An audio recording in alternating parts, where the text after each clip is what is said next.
How the heretics, and this is Disassociation night. First Saturday every month. Watchtower have to log on to Goatlike Personality and see who's going to disassociate now. So this is Hudson, and this is Heather Rand, and she just bought a new mobile phone, so she basically don't know what she's doing. We have to work out these technical difficulties, but we have Hudson. And the funny thing with him, well, a lot of things, but, or maybe fun is the wrong word, but we spoke about that. He from Africa, the only guy I know from Africa. So tell us how you became a Jehovah Witness. How did the history with Jehovah Witnesses start for you? It started in about 1962. I was a total atheist. My father was an atheist, although I was a nominal Catholic. And I met up with Jehovah's Witnesses occasionally. And then I was working on a mine, which was outside a small town. And the electrician's wife was studying with the witnesses. A pioneer, very nice guy. As most of them, very, very nice chap. He used to walk about 15 kilometers to come and study with the lady. So I met him, a very nice chap.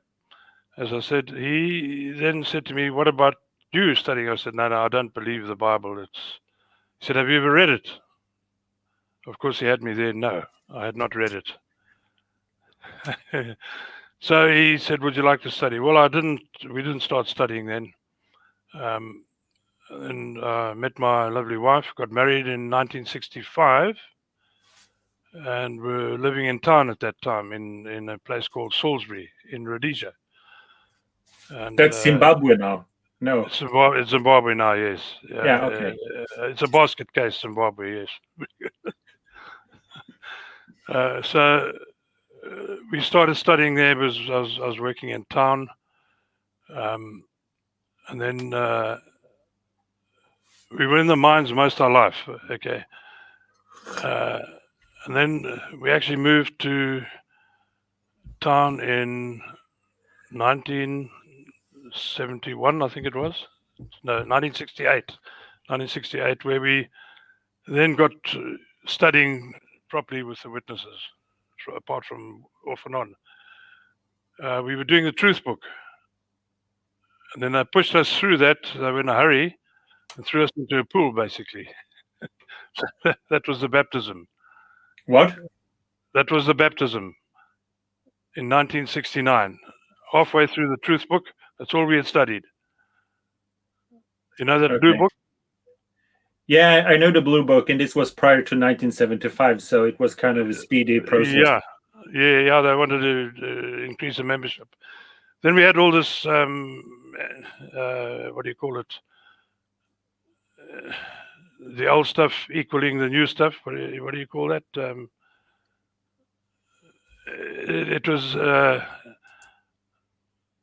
very boring. So we sort of bailed out. I was a surveyor at that time, going out in the field, far away from home. So I was not very much in touch a lot of the time. And then, of course, Rhodesia was, a war was starting there, the War of Independence. Yeah. So the elders had come to me and said, "Well, why aren't you coming to meetings, etc." I said, "Well, it's just a brainwashing situation, really." And anyway, I said, "I've had enough." And I joined the Rhodesian Territorial Army. Yeah. And they said, "Well, that's a big jump." I'd been working in the operational area as a surveyor, had been shot at and had escorts and whatever. So, and I drifted right out of the so-called truth. So in those days, they just had a chat to me and didn't disfellowship me, just left me alone. And yeah, so that went on. The war went on until 1979. And then so-called independence came to Zimbabwe, and we tried to get on with our life. And I think when was it, Helen? You can help me here. When I drifted back in, really. I've just got a chart here, if you don't mind. I'll just have a look at it. So technically, you were a Jehovah Witness, but you served in the army. Yes. Okay. So say it's different.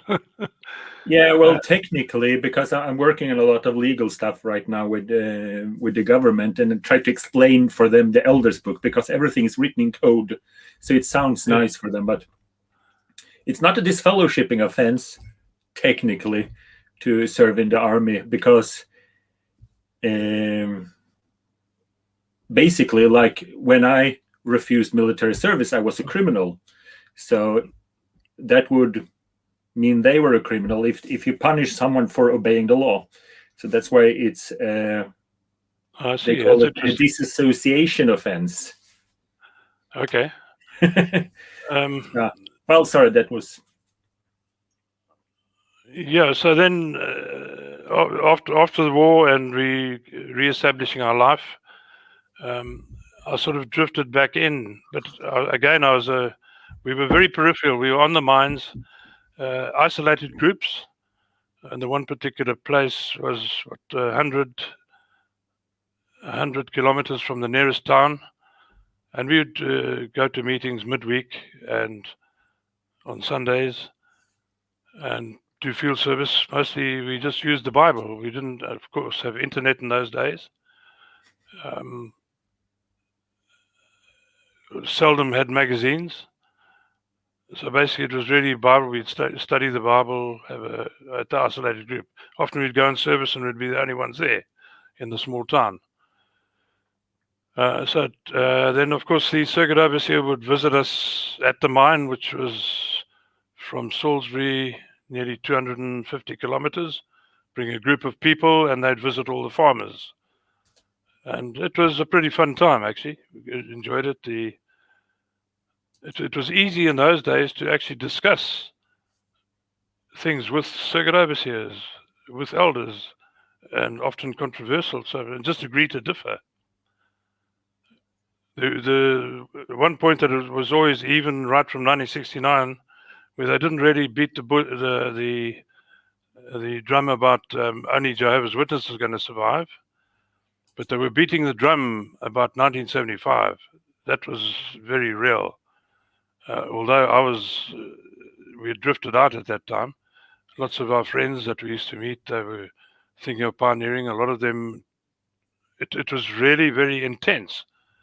You were too young for that, were you not, Jonas? Yeah, I was born a Watchtower. Okay, so my father always used to say that Watchtower never said anything concrete, and this is what he used to say. It's a typical, maybe Scandinavian, but typical Jehovah Witness way of expressing yourself. He said, Watchtower never said, we guarantee 100% that Armageddon will come in October 1975. You will not find that sentence. And that's true. You will not find that sentence. Yes, but nevertheless, the elders, the circuit overseers, were beating the drum. It was everywhere. They were going on service and announcing this, actually, in Salisbury and all over Rhodesia at that time. But so sorry. Just to be specific, did they say that it will come in October 1975? Absolutely. Yeah. There was no doubt. There was no doubt in their minds. There was some, the humorous part, there were some brothers that I knew that went and bought furniture and motor cars on terms, saying they wouldn't have to pay for it. How's that for motive? Yeah, that's dishonest, to be honest. Absolutely. And that's what they were doing. So others were selling up the houses, cashing in their pensions. They were doing it, and they were going pioneering. There was actually one of the neighbors' farmer here, that was recruited prior to 1975, and he went out and cut down all the wood in the forest. Really? Yeah, so in Norwegian farmers, it's normally like you have a little forest and you have a little farmland. And traditionally, it was like the wood was your savings account, Okay. If you were in trouble, you could cut down the wood, but that was like we save for later. But when he realized that, I need to spend all the money prior to 1975, so he cut down all the wood. That was his pension. Yeah, but we have a question from Aposta Babe Linda James. It says, Goatlike Personality, ask him to explain this army. Was this a part of his dutiness as a citizen of where he lived? It was voluntary. It was voluntary. We had a standing army there of 5,000 initially, and then the younger people. I was 30 when I joined the army, the territorial force. By that time, the youngsters from 17 were called up for national service. That wasn't voluntary. That was absolutely required of the youth as they left school, and they were taken in and for a period of a year, and then that was extended as the war got hotter towards the 1978, 1979, extended it to 2 years military duty. So we had the Rhodesian Light Infantry, we had the SAS, we had the RAR, which is the Rhodesian African Rifles. It was a completely black unit of 5,000 strong, and various other units, of course, Air Force and whatever. So in some cases it was voluntary, in some cases it was a national service. So you were basically in war during Armageddon, kind of? Yes, absolutely. Because that's what I was going to say earlier, that Watchtower, one place they said, can we prove it comes in October 1975? No, we might be wrong about weeks and months, but not years, and years in plural. So they say basically what they said then was at the latest October 1977 would be. That was something about Adams and Eve or something, was it? No, it was Adam, but the thing is, they said like we might be wrong about weeks and months, but not years. So they kind of put a timeline not later than 1970, October 1977 at the latest. Then at the latest. So, well, that's a concrete date. So I was born during that Armageddon thing. Yeah. So anyway, there's no doubt in the brother's mind. Obviously, and a lot of people left, I believe, after 1975. A lot of people I knew actually left and never returned. So after the war, then I started my mining career again, and was a mine manager and then general manager. But again, we were isolated. We weren't in the mainstream until I retired. And, well, not so much retired, forced retirement from Zimbabwe. It had become there. I built a gold mine. We'd spent a lot of money. And we were kicked off that, and I had a furniture factory, kicked off that. And then we came to South Africa. And you were basically kicked out of the country. That's it. Well, kicked off all the means of livelihood. There's a gold mine. We'd spent $2 million on developing it, buying plant, and we were thrown off that.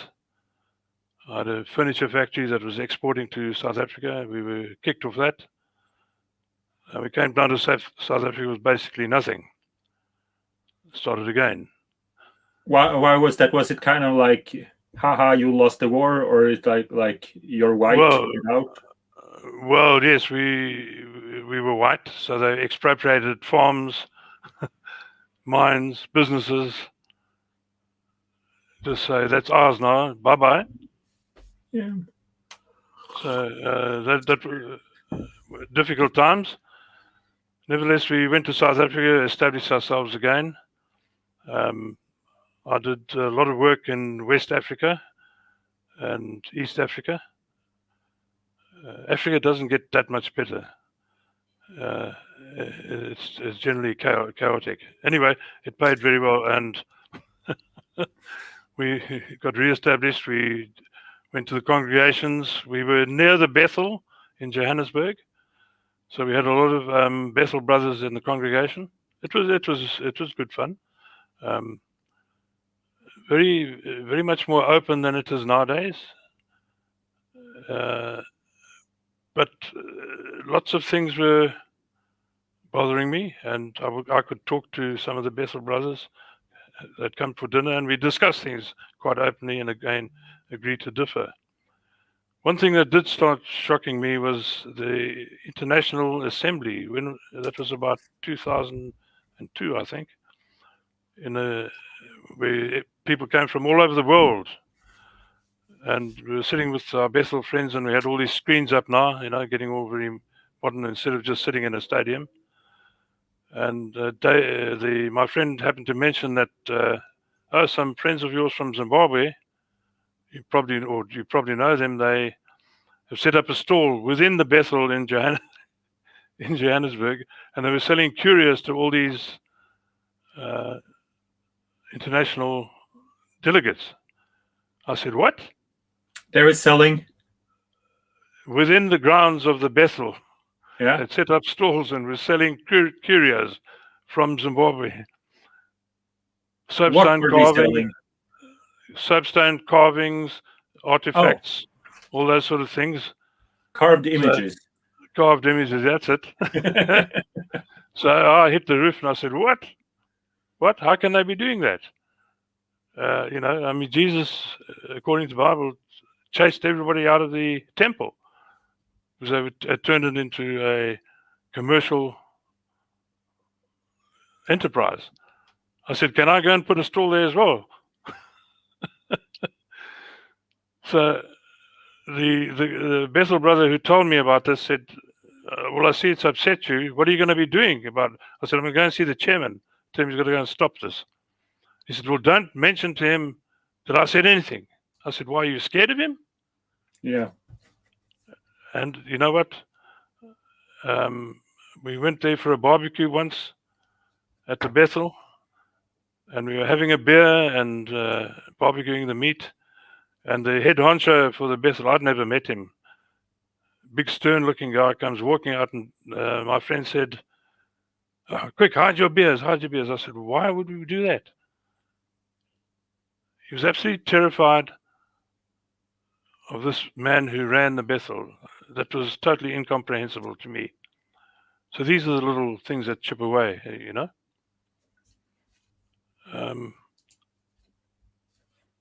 And then otherwise, we did service. We were pretty zealous. And then we moved to Cape Town to retire. That's where we are now. And I saw my first broadcast by invitation to an elder's house, because I didn't look at any broadcasts of this. And the theme was birthdays.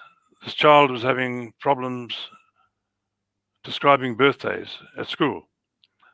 Yeah. So of course the presenter mentions there were two instances in the Bible, and he goes through it with the kid. Two instances whereby they were unfortunate, and therefore witnesses do not celebrate birthdays. And in conclusion, he said to the child, "Now, what can you say to your friends at school?" So the child says, "Well, the Bible says we don't celebrate birthdays." So the presenter said, "That is correct." And I chirped up and I said to the 3 or 4 other people and the elder in his house, I said, "The guy's just lied." How can that be? He's just lied. Yeah. So that didn't go down well. Nope. Anyway, long story short, I was made. In fact, while I was doing a job in West Africa, the elder phoned me and said, "Well, we appointing you as a ministerial servant." I said, "Okay. Well, do you accept?" I said, "Yeah, all right." I think they regretted it because I was pretty outspoken and used to being in a position of authority. And eventually, in fact, they fired me and told me to conform. Yeah. Which didn't go down well with me. So then many things, I don't know if you want to hear them, shocked me, particularly in Cape Town. The service in our group, there were 15 in our service group, and generally it was my wife, myself, and the elder that pitched up. I don't know how everybody else got their hours in, but we plugged at it, didn't particularly enjoy it. And we were also getting on and having aches and pains. Lots of things that I was concerned about. I was outspoken to the elders. This is, I think, one of the reasons they fired me. For example, we'd go on a Sunday service, the elder taking the group would peel off and go home and leave us in the territory. So, it wasn't very, it was really very strange. And then they started the carts. And the carts. The carts. And I just outright refused to participate in that. And that wasn't, they didn't like that attitude. No. Anyway, so as we go along, in 2018, I was diagnosed with cancer. Oh. And excuse me, I just need a glass of water. And it was though I had a contagious disease. So I went through radium treatment, chemotherapy. It was quite a difficult time. And what was interesting to me, when I went for surgery, the anesthetist, a very, very kind, very nice person, Satan's world, mind you, that we're utilizing facilities of Satan's world. These very expert medical staff, fantastic people. The anesthetist said to me, "Hudson, are you aware of what your blood card says?" I said, "Well, yeah." He said, "Tell me about it." Well, I couldn't, of course, because I really didn't know what I'd written in it. And he said, "Are you aware that you're allowed to have all the fractions or pieces of the sandwich, but you can't actually put it together and eat it?" So I said, "Explain to me." So he took my blood card. He knew more about the blood card than I did. And he said, "You can have all the components of blood, but you're not allowed to put it together." And he said, "We respect your stand, but we really don't understand it." But he said, "I also want you to know you probably don't need blood during the surgery, but you must also understand that how when we lose somebody because of the blood issue, it impacts on us emotionally very, very badly." Now, how many of us thought of that? No. It really hits them hard. Yeah, I never thought about that. Yeah, it's actually horrific, isn't it? Yeah, sorry, but that Liam Smith has a good argument here. You can have birthday cake without the candles and say this is just a birthday fraction. Yeah, that's a good idea. I'm gonna do that. I was thinking about this. I'm gonna make apostate videos making apostate fractions. That's a good idea. You're not allowed to watch apostate material, but Goatlike makes apostate fractions. Yeah.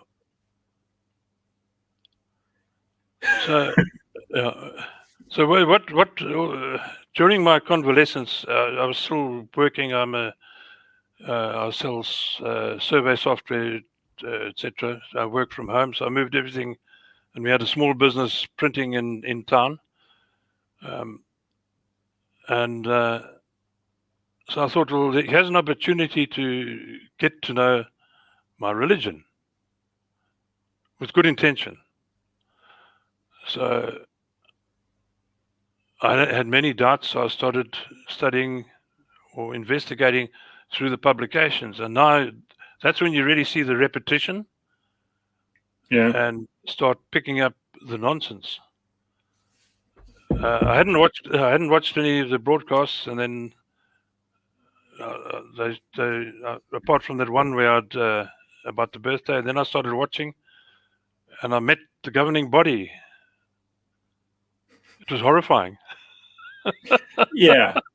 It was absolutely.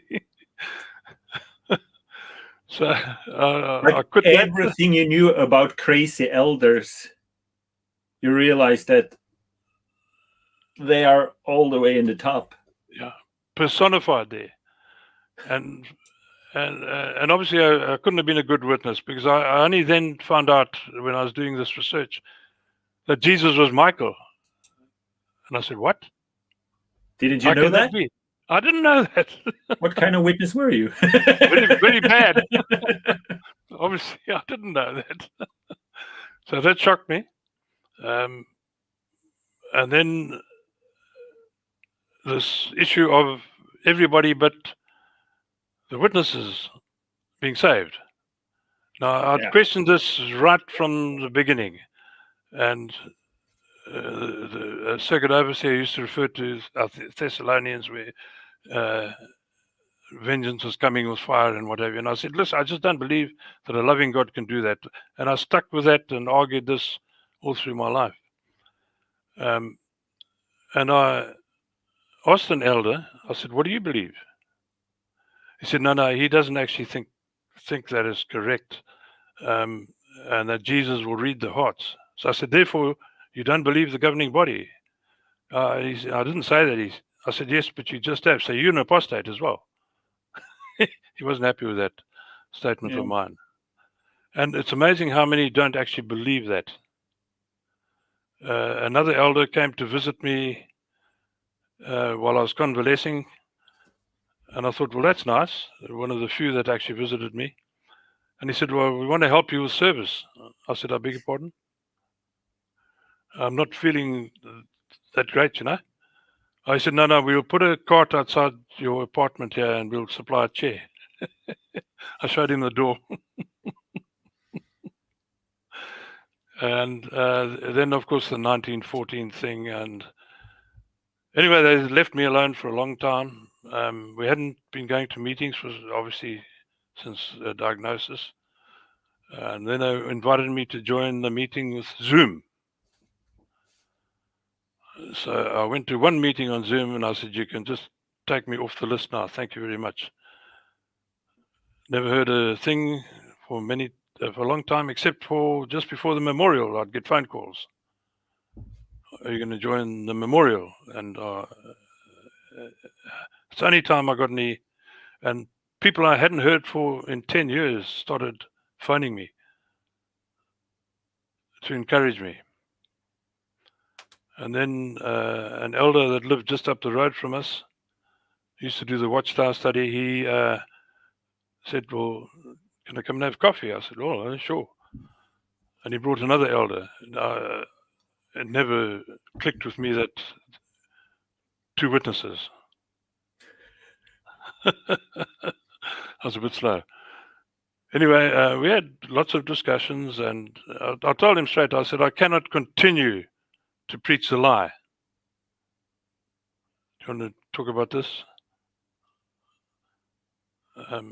I can't continue to preach the lie.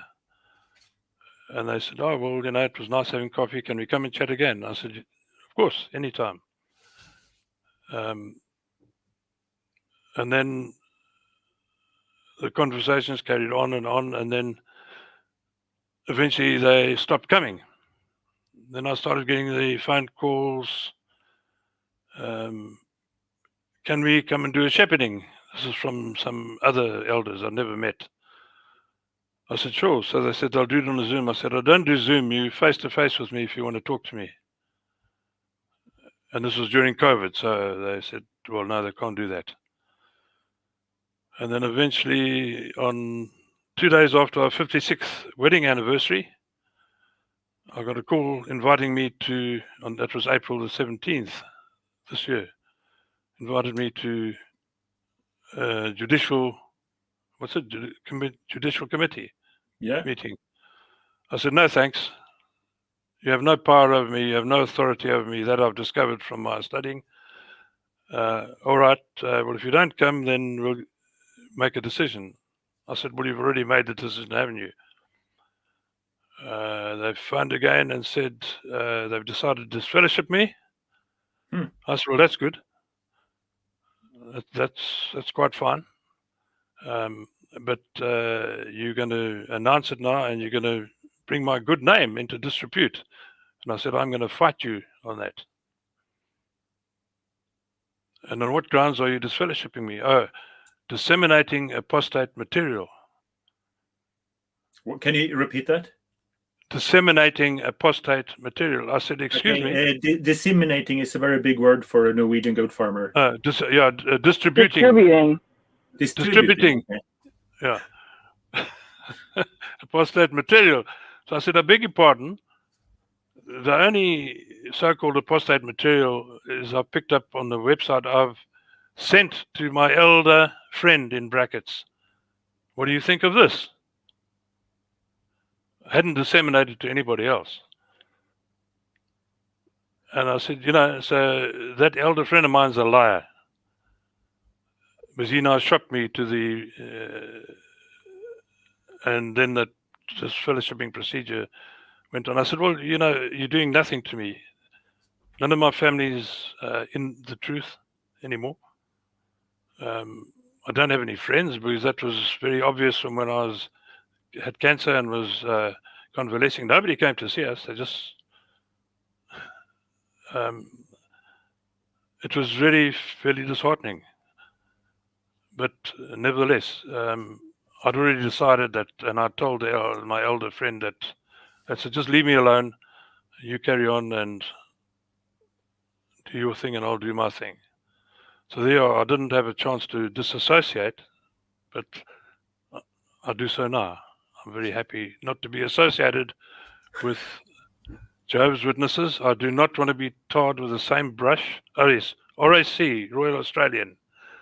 That was a real clink. I think I've seen lots of brothers saying Jeffrey Jackson lied. Yeah. Which he did. He did, absolutely and clearly. He was a coward. But then I said, you know what, elders? He said, he actually spoke the truth. Because you're not the sole representative of Jehovah God. Yeah. Oh, one other thing that I brought up with them. I said, this business of the anointed and the memorial. I said, everything I've read in the scriptures about the Last Supper, did you notice the only one that didn't partake was Jesus? And he was the only anointed one there. Yeah. The apostles were not anointed. That's it. But they were not anointed. Jesus did not partake. And he was the only anointed one. Yeah. Interesting.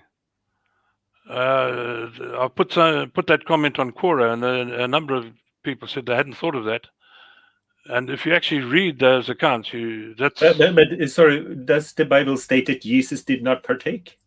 No, it didn't state he did partake. Yeah. Well, it was a meal for everyone, so I would guess. But on the blessing with the bread and the wine, he did not partake. Okay. Well, maybe. Just have a look at that. But anyway. Yeah. Can you see I'm crying? And I had so much crap with Watchtower but when the governing body, like that person in Australia, when they actually sit and lie it makes me sad that, Yes. not even them take this serious. Because when I was a kid, I was supposed to go around tell people that we did not get beatings. Well, we got beatings because it was Yes. in the Bible. And then the Yeah. leader himself, when you're taken to court, cannot tell the truth. That's right. Well, I was sent to school and were expecting to be executed. And then a Yes. grown man cannot tell the truth when he's the effing governing body that's even making up the rules. Yes, and he's a coward. It doesn't make me angry, kings. but it actually makes me sad. All the crap, that's Yeah. the only thing I cry for, is when they actually lie in court and cannot stand up for the shit they themselves made. Yeah, and what about the child abuse? Huh? That was a shock. Yeah. Absolute shock. And it was close to our family, if you don't mind me telling the story. No, that's why we're here. Yeah, in what was then Salisbury, in the congregation we were in, there was an elder that was disfellowshipped. We did not Okay. know why he was disfellowshipped. But my daughter got married, and her husband's brother, a late child, he was, I think, 5 years old. He was 5 years old. My daughter then told us later on that elder had been studying with him and had been abusing him, this little kid. And when I heard this, I was in a very murderous mood, because this guy was reinstated, but I only heard this well after we were well away from that congregation. He's reinstated. Can you imagine that little boy, in the whole year that the guy was disfellowshipped, was in the same hall with him at all the meetings? And this guy had been abusing him for, must have been a year. That young man, he was a very nice little boy. Eventually they left to go to England. He died at the age of 30. An absolute mess. A total and complete physical and mental wreck. There's the tragedy. And that really struck home when I saw that RAC commission. And then hearing about Zalkin and why are they hiding all these names? And this is a question I put to the elders. In fact, one elder who I don't think is actually human, wanted to have coffee with me at my business, which was in town that was before I got sick. And I raised this, I said, what is the stance of elders on child abuse? Do you report it to the police? And he said, no. He said, because we were instructed to contact the head office. Sorry. Must I carry on? What? Must I carry on? I was waving at Stefan. I'm sorry. Oh, okay. Sorry. So, and he said, no. He says, because these children generally lie. I said, I beg your pardon. Why would a child lie? And I said, you know what? You are obliged to tell the police. Anyway, this is the same guy that comes in and says, with a beam on his face, says, you lied on 1914. And I said, you know what? You stretched that elastic band beyond breaking point with 1914. Anyway. But just you were disfellowshipped for distributing apostate material to an elder. Yes. That's one witness. Yes. Because in their rules, if they would have a meeting and they would say, did you send this? Well, then they have two witnesses, your confession and his, But since there were no meeting, they basically did it on one witness. Correct. The elder that shot me. Yeah, so they basically could have been a forged document if he prints something and say, this is what he sent. say it's kind of it's I'm sorry to say, but it's a level of hypocrisy when like a child is supposed to have two witnesses, because like he said, children are capable of lying. That's true, but we're not talking about putting every pedophile in jail. That's not my job. I'm not a policeman. The job is first and foremost to protect the child. Correct.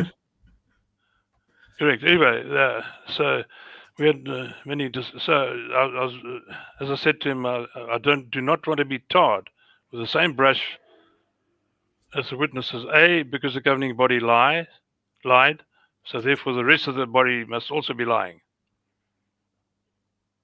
So how can we trust them? And then I was also saying to him, okay, prove to me 1919, prove to me 1914. Oh, the other thing is, they never prophesied. That's what this elder said to me. I said, excuse me, in 1925, they built a mansion because they prophesied that those old guys were going to come back in 1925. So is that not a prophecy? They split words. It was a misunderstanding. That's I've heard that justification before. It was a misunderstanding. It was we didn't have the full picture yet, and so somebody was running ahead of the chariot. Like, there's always some kind of excuse. Yeah, and they're imperfect. Yeah. But they're not inspired, but they're guided by the Spirit of God. How does that work? I don't know. Like that, yeah. Not inspired, but being guided, but not inspired by Holy Spirit. That double speak. That's semantics, isn't it? Yes. It is basically authority, but not responsibility. Yeah. Get out of jail card all the time. You have to do what I tell like you, because they don't have authority, but they take the lead or something. What is it that they say? Yeah, that sounds familiar. We aren't leaders. We take the lead or something like that. I don't remember. Yeah, that's true. But they also sort of, We don't shun, we disfellowship. There's a difference. Yeah. What was the other one? Wait on Jehovah. Ask a question. Yeah. Never gets answered. Wait on Jehovah. But if you look at when the governing body talk about themselves and quote scriptures that they apply on themselves, these scriptures refer to themselves as prophets. Like they will know that there had been a prophet among them. Yes. That is the anointed, according to them. And when they say that we were elected in 1919, which is a fascinating story, but they use this in Revelation, that the two witnesses that were prophesying in what do you call this, cloth or anything, but the word is they were prophesying. So they use the word prophet about themselves all the time. But then when they come to being responsible for stuff, they said it was wrong. Oh, no, we never said we were a prophet. We were just predicting the future in the name of Jehovah. Yes. On this two witness thing, if you go further on in Deuteronomy, it talks about the virgin in a field that even if she cried out would not be heard, therefore she was not guilty, but the man would be guilty. They never refer to that. So there would be no witness, but the virgin's word would be taken. Yeah. I forget which the scripture was. I'm so tired of looking at scriptures because I don't. Lloyd has got all the answers. Lloyd Evans with all his vast library. But I got so sick and tired of looking at the Bible, reading the Bible, that I've become an atheist.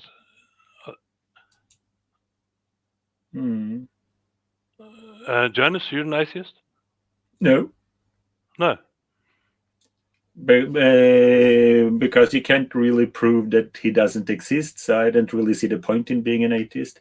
Also, I do politics, lobbying, and it's just a way to close the doors in front of me. It's like putting a label apostate and try to go into Kingdom Hall. Yeah. So why would I make my job harder than it already is? So. Okay. On the human rights, though, that thing in Belgium, that was interesting. Yeah. Okay. So I approached the South African Human Rights Commission, saying that this is my human rights have been violated with hate speech. Yeah. And they were totally not interested. They were not interested. Totally not interested, no. Yeah, and that is technically correct. Yeah. It's a long story. But human rights, I cannot violate your human rights in a legal way. Even if I own you as a slave, I am not violating human rights. Norway would be violating human rights because they allow me to do this. So that's how it works. So if I would own you as a slave, you would have to sue me and go all the way to the Supreme Court of Norway. And then you can go to the European Convention, the European Court of Human Rights, because we have our own in Europe, and hold Norway responsible for allowing me to keep you as a slave. And then Norway have to go and change their legislation. But if Norway is, sometimes they are crappy, they will just say that, and they actually done this, well, this verdict from the European Court of Human Rights say that we made a mistake. So they didn't speak about the future. So it's actually difficult, and that's why it's important for us to speak up for children, because imagine if you're a child and someone violates your human rights. Mm-hmm. And first you have to exhaust all the legal opportunities in your country before you can sue the actual government. So that's why we have to speak for the children, because it's not possible for a Jehovah Witness child to first sue their parents all the way up to Supreme Court, and then the congregation all the way up to the Supreme Court, and Watchtower all the way up to Supreme Court before they can take the government to court. No child is capable of doing that. That's why an advocate that I used on a civil case said to me, Hudson, the law is a pig. Whether you're right, if you are right, doesn't mean you are right. Yeah. And that I don't know whether he's referring just to Africa, but certainly that's my observations in Africa. Well, it's one thing to be right and be right, how to say, I don't know I think it's. Do you know the real expression, Stefan? Well, I'm not sure where you're driving at, but that idea about like being right. There was an interesting conversation in one of the Facebook groups that I'm in, not XJW related, but was one of my favorite TV shows, and it was about a character on the show who was doing things that were strictly speaking legally wrong, but he was doing them for a reason.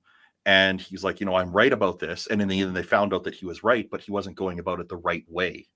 And so the debate was, well, was he right for doing what he did because he was right?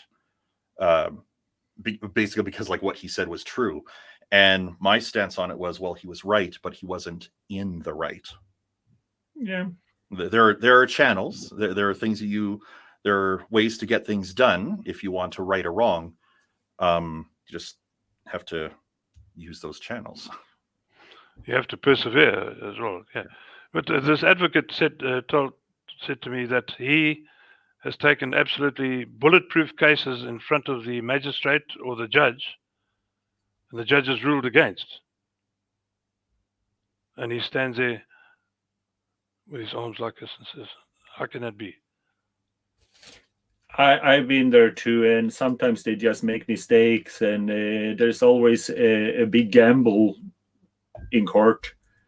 I've served as the judge, and I felt like, all the Jehovah Witnesses that serve in a judicial meeting for the first time, it's like, is this it? It doesn't really feel serious. Like they don't even look up the scriptures and stuff like that. And I remember was a guy who was accused of a crime, and the guy who accused him was a policeman, and that's just word against word. But basically, you always do what the policeman say because he has authority.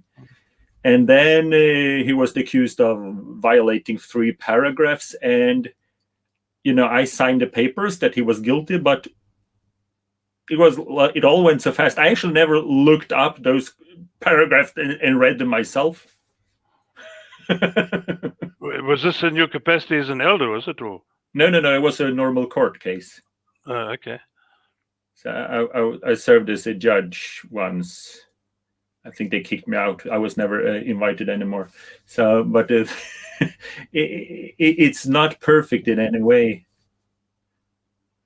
I remember I argued one case in court, and it was like the most documented case ever. And then, so someone owed me money, and we're already been in court several times. So they had to pay me. And then they would argue about that. And then I had to court again to define what they should pay me. Mm-hmm. And then they didn't pay me. So I had the 3rd time in court. So I had 2 verdicts that they should pay me. And then, so that's just a slam dunk, I thought. And then the verdict came, and it says, Gustafsson can't prove that they owe her money. So she only has to pay half of it. What? If I can't prove it, then obviously she should pay nothing. It was the most ridiculous verdict I ever read in my life. So the court system is not perfect in any way. It's not. It can be manipulated. On a civil case for 2 million rand, which is not worth a lot of money, in fact, on an international company, they just packed up in South Africa and went back to Netherlands, and jurisdiction was changed. The advocate said, how much money have you got? This is why I often say that what we have is a legal system and not a justice system. There's a difference. Exactly. There. Yeah, very good. Very good. So you get back to elders. How qualified are they? I would say not at all. A couple of years ago, I got to talk with a Unitarian minister, I guess, and I was asking him about what kind of training do you have to go through in order to become minister. And he said, like, well, there's years of schooling, there's a psychological kind of exam, there's a police background check, and so on. And he said, because the reason for it is that when you are, like, say, a member of any kind of clergy, no matter what denomination you are in, you automatically kind of have this sort of position of power and authority and great trust that people will place in you. So he says, you have to prove that you are, like, fit for that level of ability. And I found that really interesting. He says, like, well, what about you? Like, when you were a Jehovah's Witness, what did the elders have to go through? And I'm like, they had to place a certain number of magazines and books each month in the door-to-door work and get good comments, I guess. He's like, schooling? No, that came after the fact. And then it was kind of wishy-washy. And he's like, do they have any degrees or background checks? I'm like, no. And that was really shocking to him. He's like, how can they possibly be equipped? And I said, well, that's a very good question. And this is why child sexual abuse is such a thing. They're just not equipped to look after that, never mind even other aspects of it. So, yeah. So they're obviously not spirit appointed. No. No. Absolutely not. Here's an example. Sorry. Yeah, please talk. Okay. When I moved to Cape Town, retiring, within a month, they reappointed me as a ministerial servant. I said, well, isn't that a bit quick? And I wondered about that. The presiding overseers, they called him in those days, seemed to take a liking to me for some reason. And then one day he said, I was on a survey job about 60 kilometers from my home. And he said, I need to see you urgently. So I wondered what I'd done, immediately guilt thing. So we came back to our apartment and I met him there, and he spoke about a trust fund that he has been supporting the Kingdom Hall. This is actually quite interesting. Supporting the Kingdom Hall. And he'd been putting the money into the Kingdom Hall, and the congregation owed him about 100,000 rand, which in South African is quite a lot of money. And he said, could I assist? And he thought I was rich, which I was not. Could I assist in alleviating this debt? I said, beg your pardon. Why don't you just go to the elders and say, get my money back? I'm sure the congregation will be quite happy to contribute and get your money back. He said, no, he's tried that. No, this is the presiding overseer. So in our group, I spoke to the one elder. I said, why don't you give this guy his money? And he said, for what? I said, for this money that he spent on the Kingdom Hall, on the property and what have you. First, they've heard of it. I said, oh, okay. Anyway, then they tackled him about it, and it turned out he'd been defrauding people. He'd been the presiding overseer for 35 years, no less. It turned out he'd been defrauding a whole lot of people from other kind of wealthy people within the congregations in Cape Town, and they'd been piling money into this trust fund, which he was keeping for himself. So they wanted to disfellowship him. And what shocked me, the elder that I'd spoken to, I said, pay this guy the money. He said, oh, well, this guy's going down and I will be taking over and I'll have the power. I said, whoa, is that what it's all about? And he'd let it slip. Now, the other thing is now, because they were disfellowshipping this, or trying to disfellowship, or a faction was trying to disfellowship this presiding overseer who had now stood down, two elders came to my flat and gave me the third degree. And I said, excuse me, what I did was not report the guy, I just tried to get him his money. And now you are accusing me of accusing him. So they weren't looking at justice, they were just castigating me. So I chased them out the flat. Yeah, there's a lot of con artists within the organization that go and just borrow money. And for all the rule and all the control Watchtower have, they will never, because that's a lawsuit waiting to happen, So the elders are not allowed to, even if you have a written statement that I borrow 100 rand and will give it back to you tomorrow, they will say, well, we are not lawyers and we cannot interpret this. Because and yet the legal system is built about what's important for Watchtower. Yeah. They always said to get everything in writing, have a record of it. And so, okay, here it is in writing. It doesn't count. It doesn't count. Yeah. Well, there are cliques that developed, rich cliques and middle cliques within the congregations. I was constructing a gold mine. I'm a mining engineer, just outside of small town, and I employed a witness rigger. He's actually very good, very good at what he does. And because I was consultant for Australian company, everything was done absolutely by the book contractually. I had a site agent, so nothing was done without getting authority, and payments were made on the basis of the certificates. So it's a standard procedure. And in fact, we gave him a nice big advance to assist him because he'd been in a bit of trouble financially. And he did a very good job, I must concede that. Then after the project was completed and the mine was running, I get a call from the elders. There's been a complaint against me. I said, about what? About this rigger guy. I hadn't paid him in full. I said, I beg your pardon. And I said, you have no authority or, in fact, any right to question what we do in business.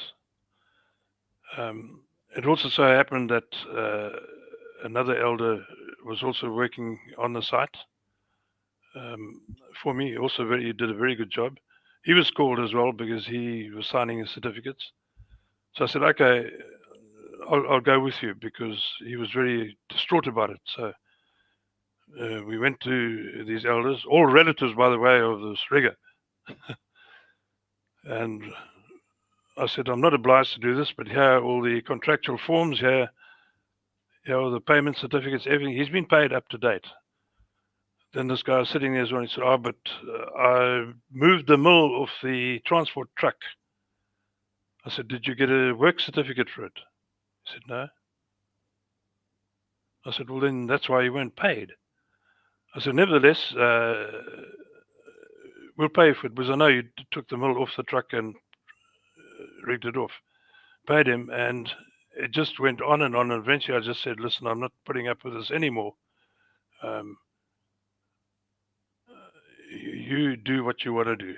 But the tragedy was the other guy, the elder, that incident followed him when he went to Ireland, and he was almost disfellowshipped because of this clique had an iron in against him. So it's very dishonest and disillusioning. So I hesitated thereafter to employ any witnesses. I would. Most people that are like business Jehovah Witnesses, they will not employ other Jehovah Witnesses, and I understand why. Because they will just make up excuses, like even if you pay them in advance and you have a written contract, and then they're like, well, I went to the convention instead, and you must understand that. And you have a written contract, and you try to talk to the elders, and I'm like, well, but he's a ministerial servant and you're not. So it doesn't really matter if you have a written contract, like super perfect written contract, because the elders are told not to basically look at them. So all this stuff of writing contract is really good. But when you win this place where everyone trusts each other, and you're not allowed to take it to real court. Yeah. So I've seen like real con artists and just go from congregation to congregation, and they will never con the elders. They will never con the elders' family, but they will basically con everyone else. Yeah.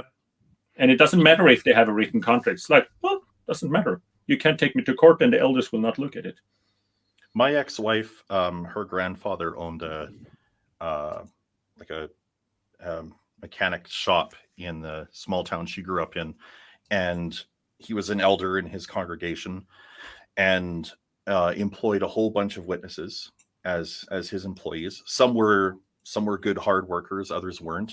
And the ones that weren't, they would, like those excuses that you talked about, like, oh, I had to go to the convention, or, you know, I'm feeling really discouraged and depressed, and, you know, I needed to go out and service, and that's why I didn't show up for work and didn't bother to call and tell you I'm not showing up. And they would take advantage of that that sort of relationship of well, we're brothers in the congregation, so you know, I'm supposed to be able to get away with anything and everything.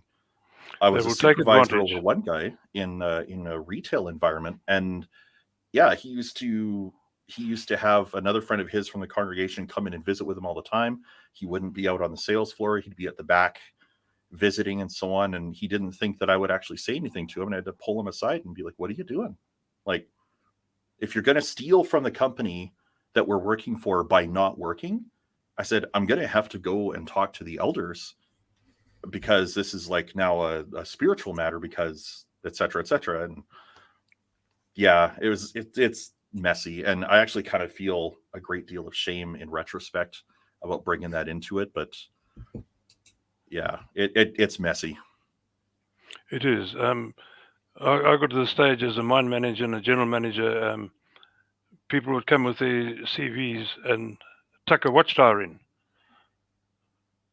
into the envelope, and I'd open it up and I'd see a watchtower and I'd say, "You've just failed. Bye-bye." Because anyway, so what the good work that you're doing, Jonas. I mean, I enjoy the humor. I love your goats. Yes. Now there's I've been trying to contact XJW South Africans. Now we have the. Is that you, Manu? Hello. Hello. Yeah. South XJ, and there were two sites that I found. One disappeared. The other one doesn't seem to be active. But South African did phone me today and say he's going to watch this presentation and he's going to perhaps comment, and I hope he does. So that's a start. I'd like to get something going in South Africa, but it's a very all the Afrikaans people are very close family, very tight knit, very extended. Also the Xhosa, which is an African tribe, and then there's the Zulus, are also very close knit. It's very difficult as to what they will lose if they leave. So I was quite encouraged to actually get that phone call from this chap. I'm not sure whether he's Xhosa or Ndebele. So hopefully that this will be seen more in South Africa, because he actually picked it up from looking at your Jonas, looking at your videos. So if you can punt that a little bit more, I'd appreciate it. What? South Africa, talking to South Africans. Well, I don't really know how to talk to them. Is it like you have to do something special? No. What I mean is appeal to them, because you know they need help. Otherwise, what are we doing? Yeah, I was planning all these protests in 2020. And we were planning one protest in Nairobi. Yes. But it was kind of loosely planned, and then all went crazy. But it would be fun to go to South Africa and have a protest if the watchtowers start with some kind of bad thing we can protest. I don't know. If they start having conventions again. Yeah, do you think that's likely? Just think of all the money they make. They get the contributions without the rent. No, they can't. You can't have that kind of scheme, you know. If I would start a pyramid scheme and say, you give your money to me and then someone else give money to you, you would not buy into that. It needs much more complicated to make a real... So if they have an assembly on Zoom? No, because you want to meet people, you know, convention. What do you think, Stefan? I can't see witnesses without that young people have the ability to meet other young people in real life flirting situation. You know, before 2020, I would have said, yeah, nah, there's no way. But after everything being done on Zoom, like all of the meetings, the memorial and such being done on Zoom, people doing the memorial in their own homes and then just watching a stream on jw.borg.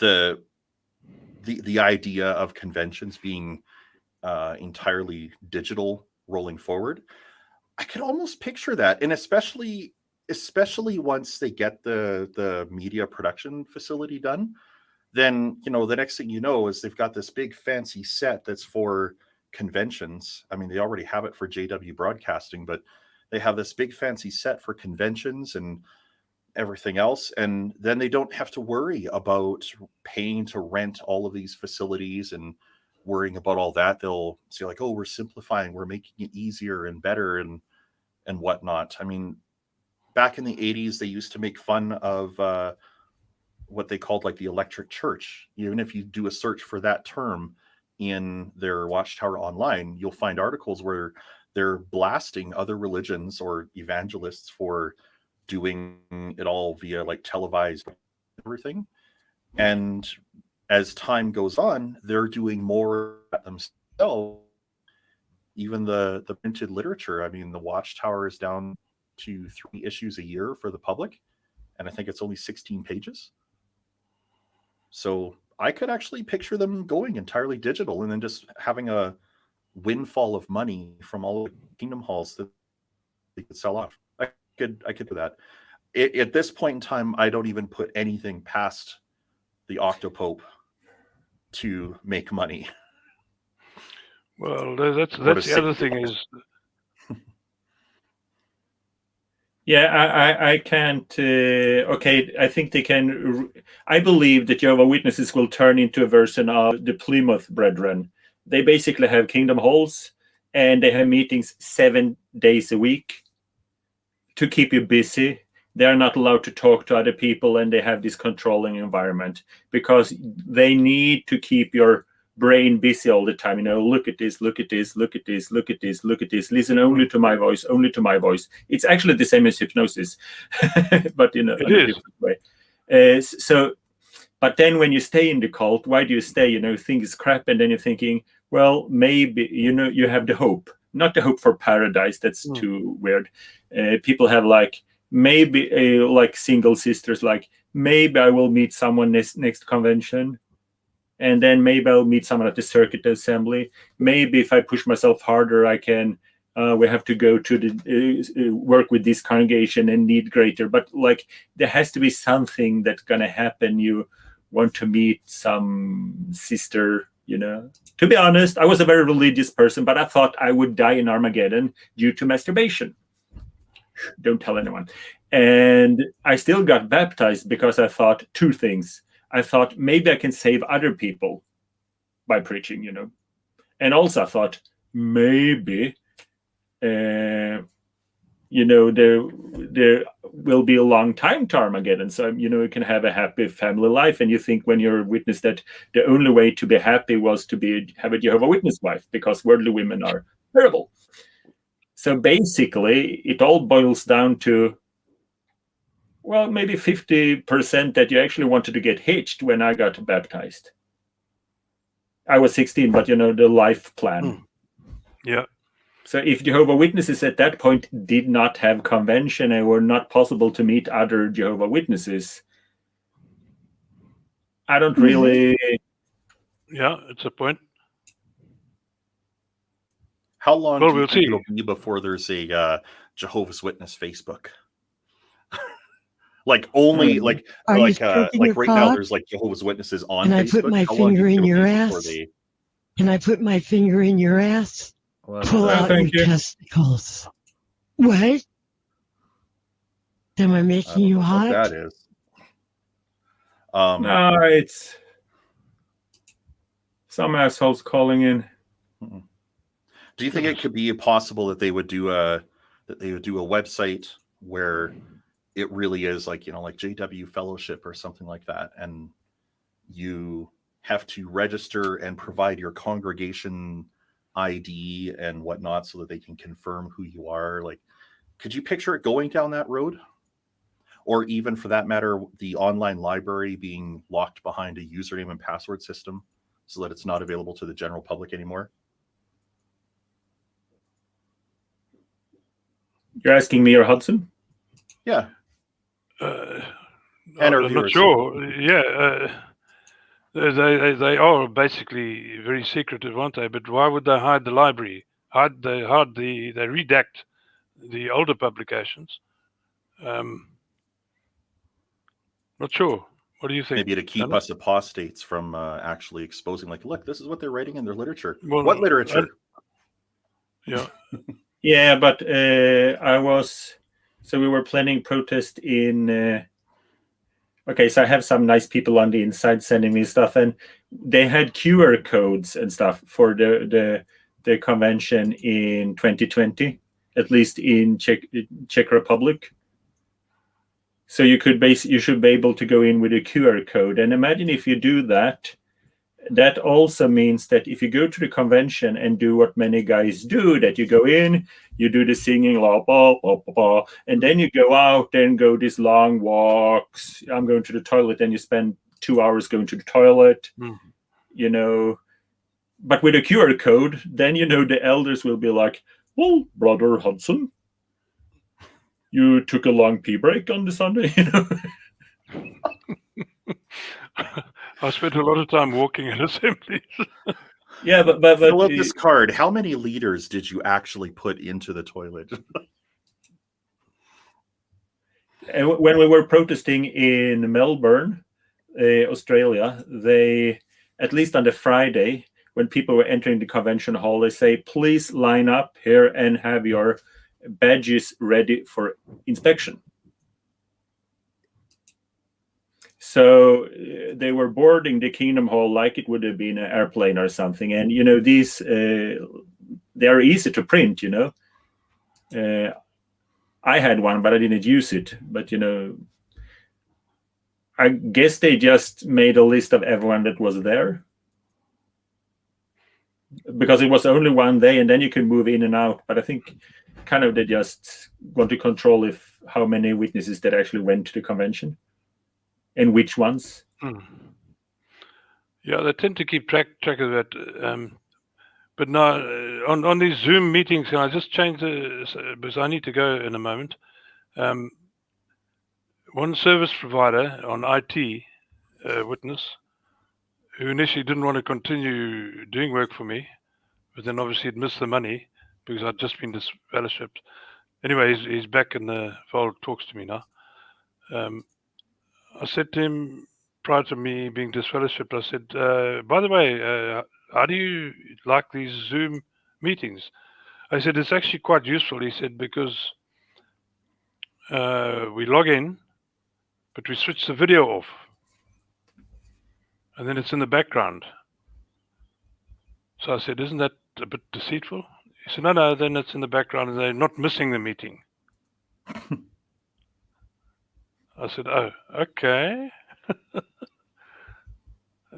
Because before, if they didn't feel like going to a meeting, then it was on their conscience. And it would be noted that they weren't at the meeting.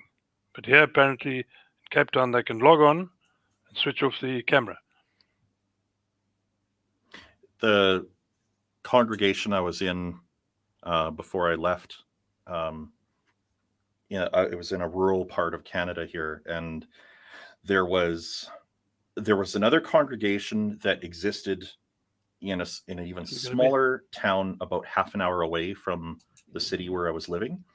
And that congregation had about maybe a dozen people in it.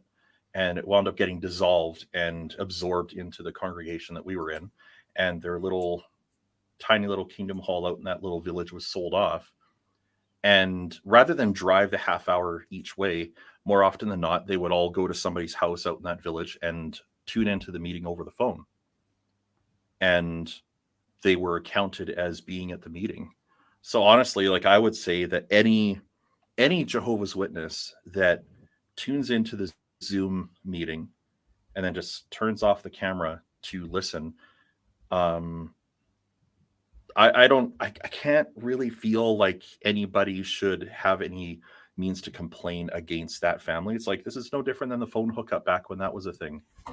You know, I don't see why elders or anybody should be so picky about, you know, why is your webcam off? Why is your webcam off? For that matter, why should they have to be dressed up in a suit or a dress or whatever else as if they're going to the meeting? They're not. They're sitting in their homes. Like, this is ridiculous. Did we all sit at the Kingdom Hall and just stare at all of the finely dressed people like, oh man, I love his suit. Aren't you paying attention to the talk? No, that suit. Like, it makes no sense to me. And it doesn't add up at all, except to just be controlling. Well, yes. Elmer Fudd. It's called control. Yep. Yeah. The interesting thing is, in 1969, we didn't know about a governing body. Mm-hmm. Really, and the governing body was not there, not in your face. And we thought the anointed, or we were told, the anointed worldwide were contributing towards our spiritual knowledge. But in fact, the Bible studies they offered were not Bible studies; they were actually studying literature, and that's how you get pulled in, and you think you're doing a Bible study. Yeah.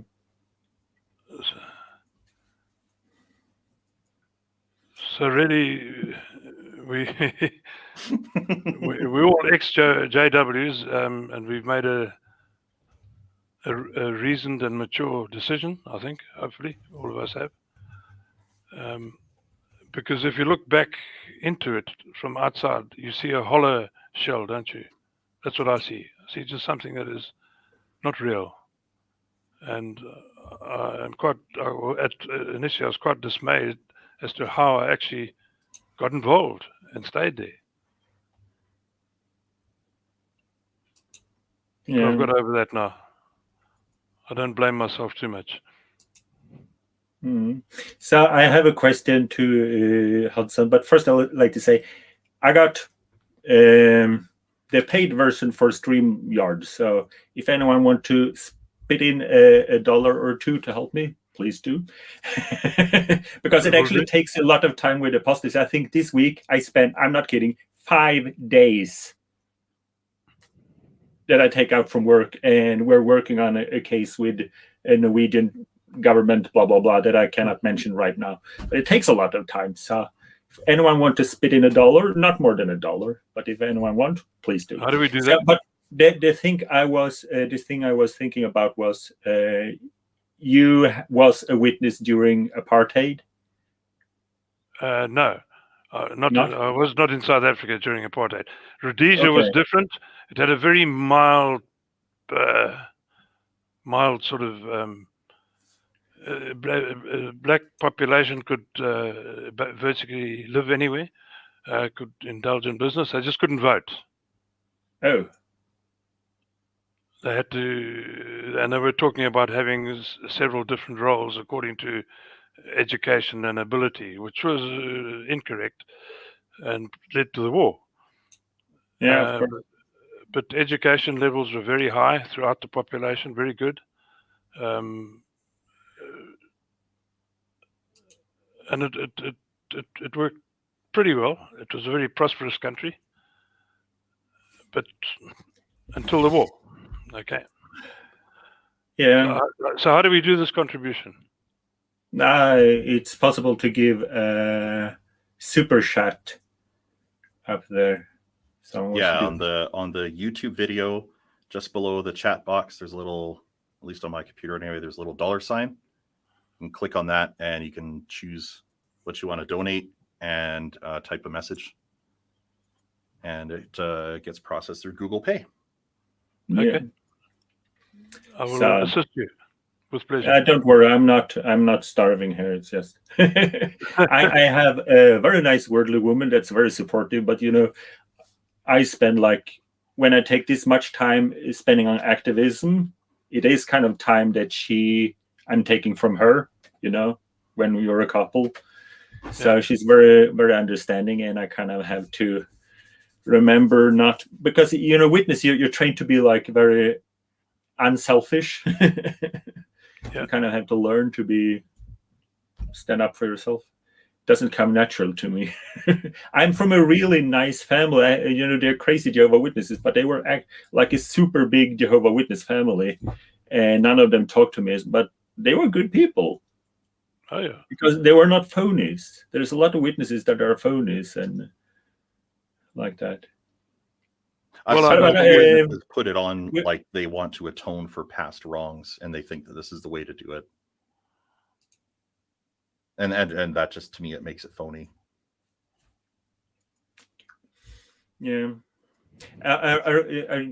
We were talking about people that just scheme you for money when you're a witness. I was known to be, I was a pioneer, but I would help people if they needed help, borrow some money. And I remember last time I was talking to a Jehovah Witness about money. He was sitting like telling me that I'm about to lose my job and this is so bad, I cannot provide for my family, I'm about to lose my job and this is so unfair, I don't know what to do, I'm about to lose my job. And then he started explaining that every day, because he's a bus driver, every day when we've been driving the bus, we have to take the cash to the cash register. And you put in the money and you get a receipt. And sometimes it is a little too much. Sometimes it's a little too little. There's something wrong with the machine. And everyone having problem with this. And we've been talking to the union and blah, blah, blah, blah, blah, blah, blah.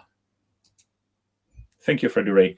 So this guy, this brother, so he was sitting there.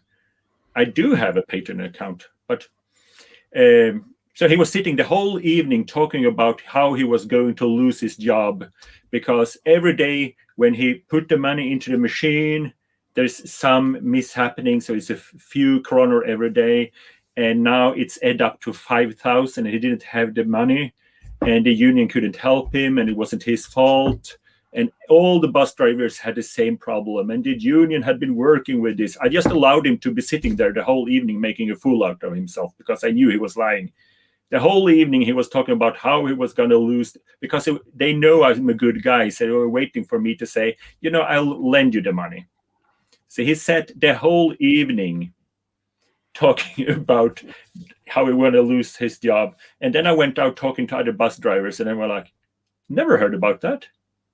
There's no such problem. So he was just working me. So I would actually not say that Jehovah Witnesses are more honest than other people.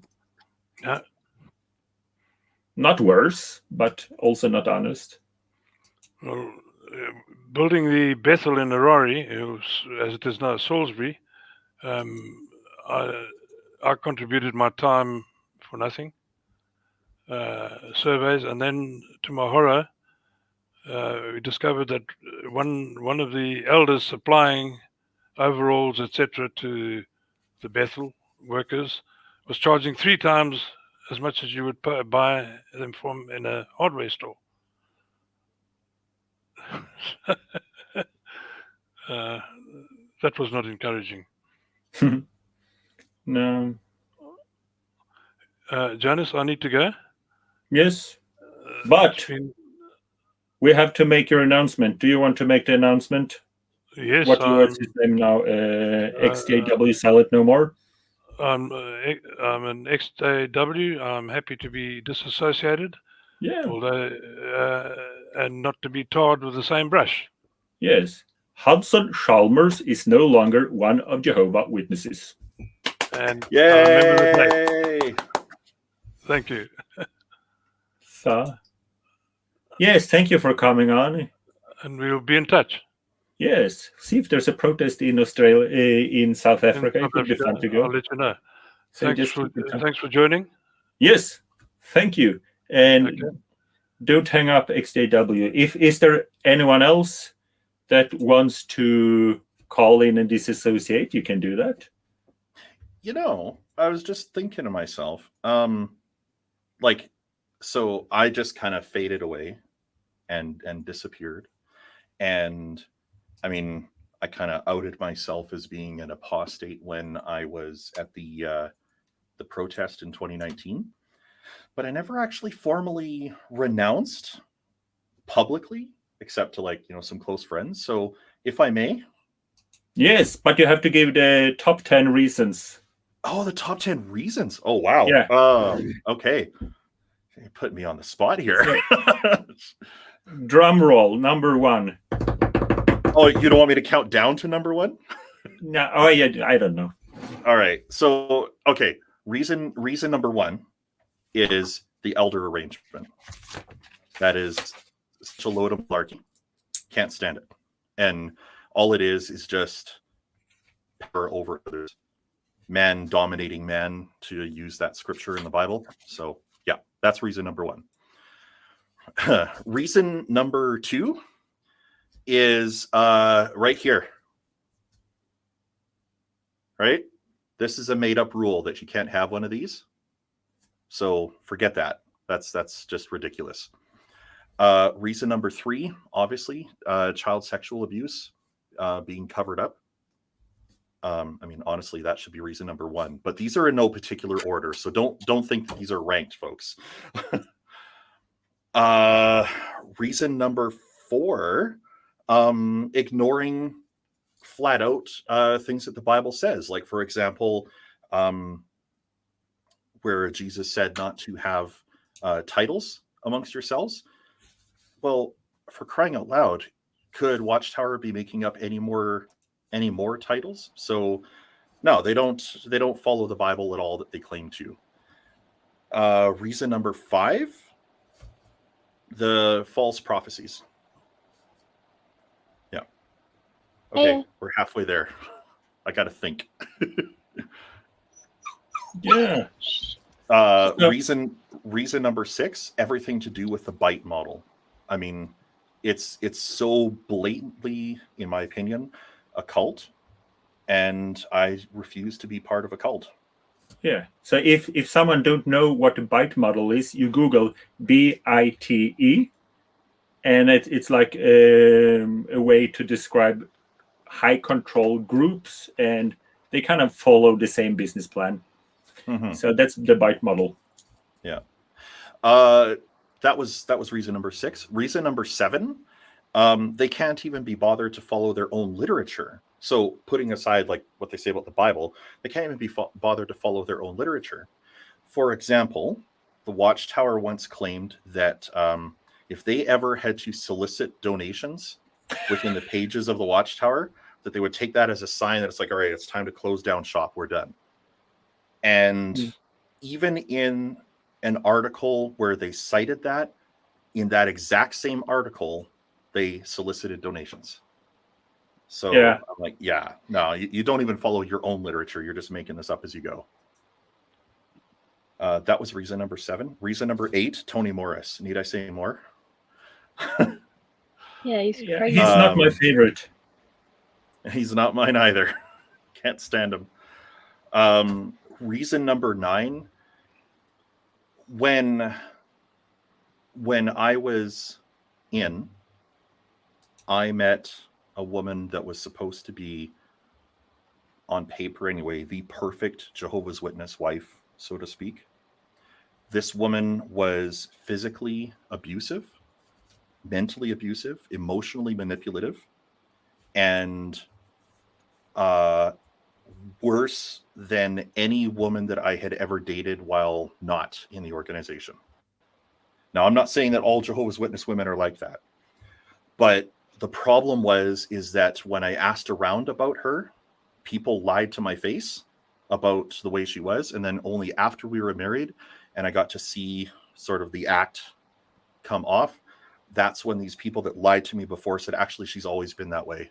And I would ask them, like, so why didn't you warn me before? Like, why did you tell me that she was so amazing? Well, you got to get married before Armageddon. So, yeah, lying to my face, that's reason number 9. And reason number 10, I want to celebrate holidays like Halloween. Halloween is my absolute favorite holiday, and I want to celebrate it. So I can't do that as a Jehovah's Witness. So there's my top 10 list, not in any particular order, but Okay, so it is 1, elder arrangement, beard, not protecting children, the titles, false prophecies, the bite model, don't follow their own literature, Anthony Morris as an individual, lying to his face again about his fiancée, and he wants to celebrate Halloween. So, what's your name, really? I don't. My name is really Stefan. Stefan, and last name? CK. Stefan CK. Okay. Yep. Stefan CK is no longer one of Jehovah's Witnesses. That's right. Cool. Top 10. Hello, Elbel. Hi. I'm in London, so I might have to leave soon. But yeah, I really enjoy watching you guys' lives. It's like my first time actually sort of tell us about yourself. linking in. So I was adopted when I was 18 months, and my foster parents were Jehovah's Witnesses. Well, and I was adopted by their daughter and her family. So I would say I've been brought up in the religion. It's kind of complicated because because I still had a relationship with my biological nan. I kind of lived both lives. So like worldly, because she'd celebrate my birthdays because she wasn't a Jehovah's Witness. And then I didn't feel like I fit in either situation. Yeah. Can you hear me? Sorry. Yeah, I just put on some louder here, so it's easy to hear you. So So sorry. You grew up as a witness, basically. Yeah, but then you were baptized.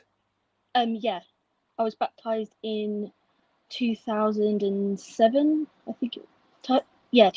February 2007. And then I was disfellowshipped in 2016, and then rather stupidly got reinstated in 2018, and now I'm out. Okay. So why would you leave Jehovah's True organization? Because it's a load of BS. So I don't want to offend people. But it's just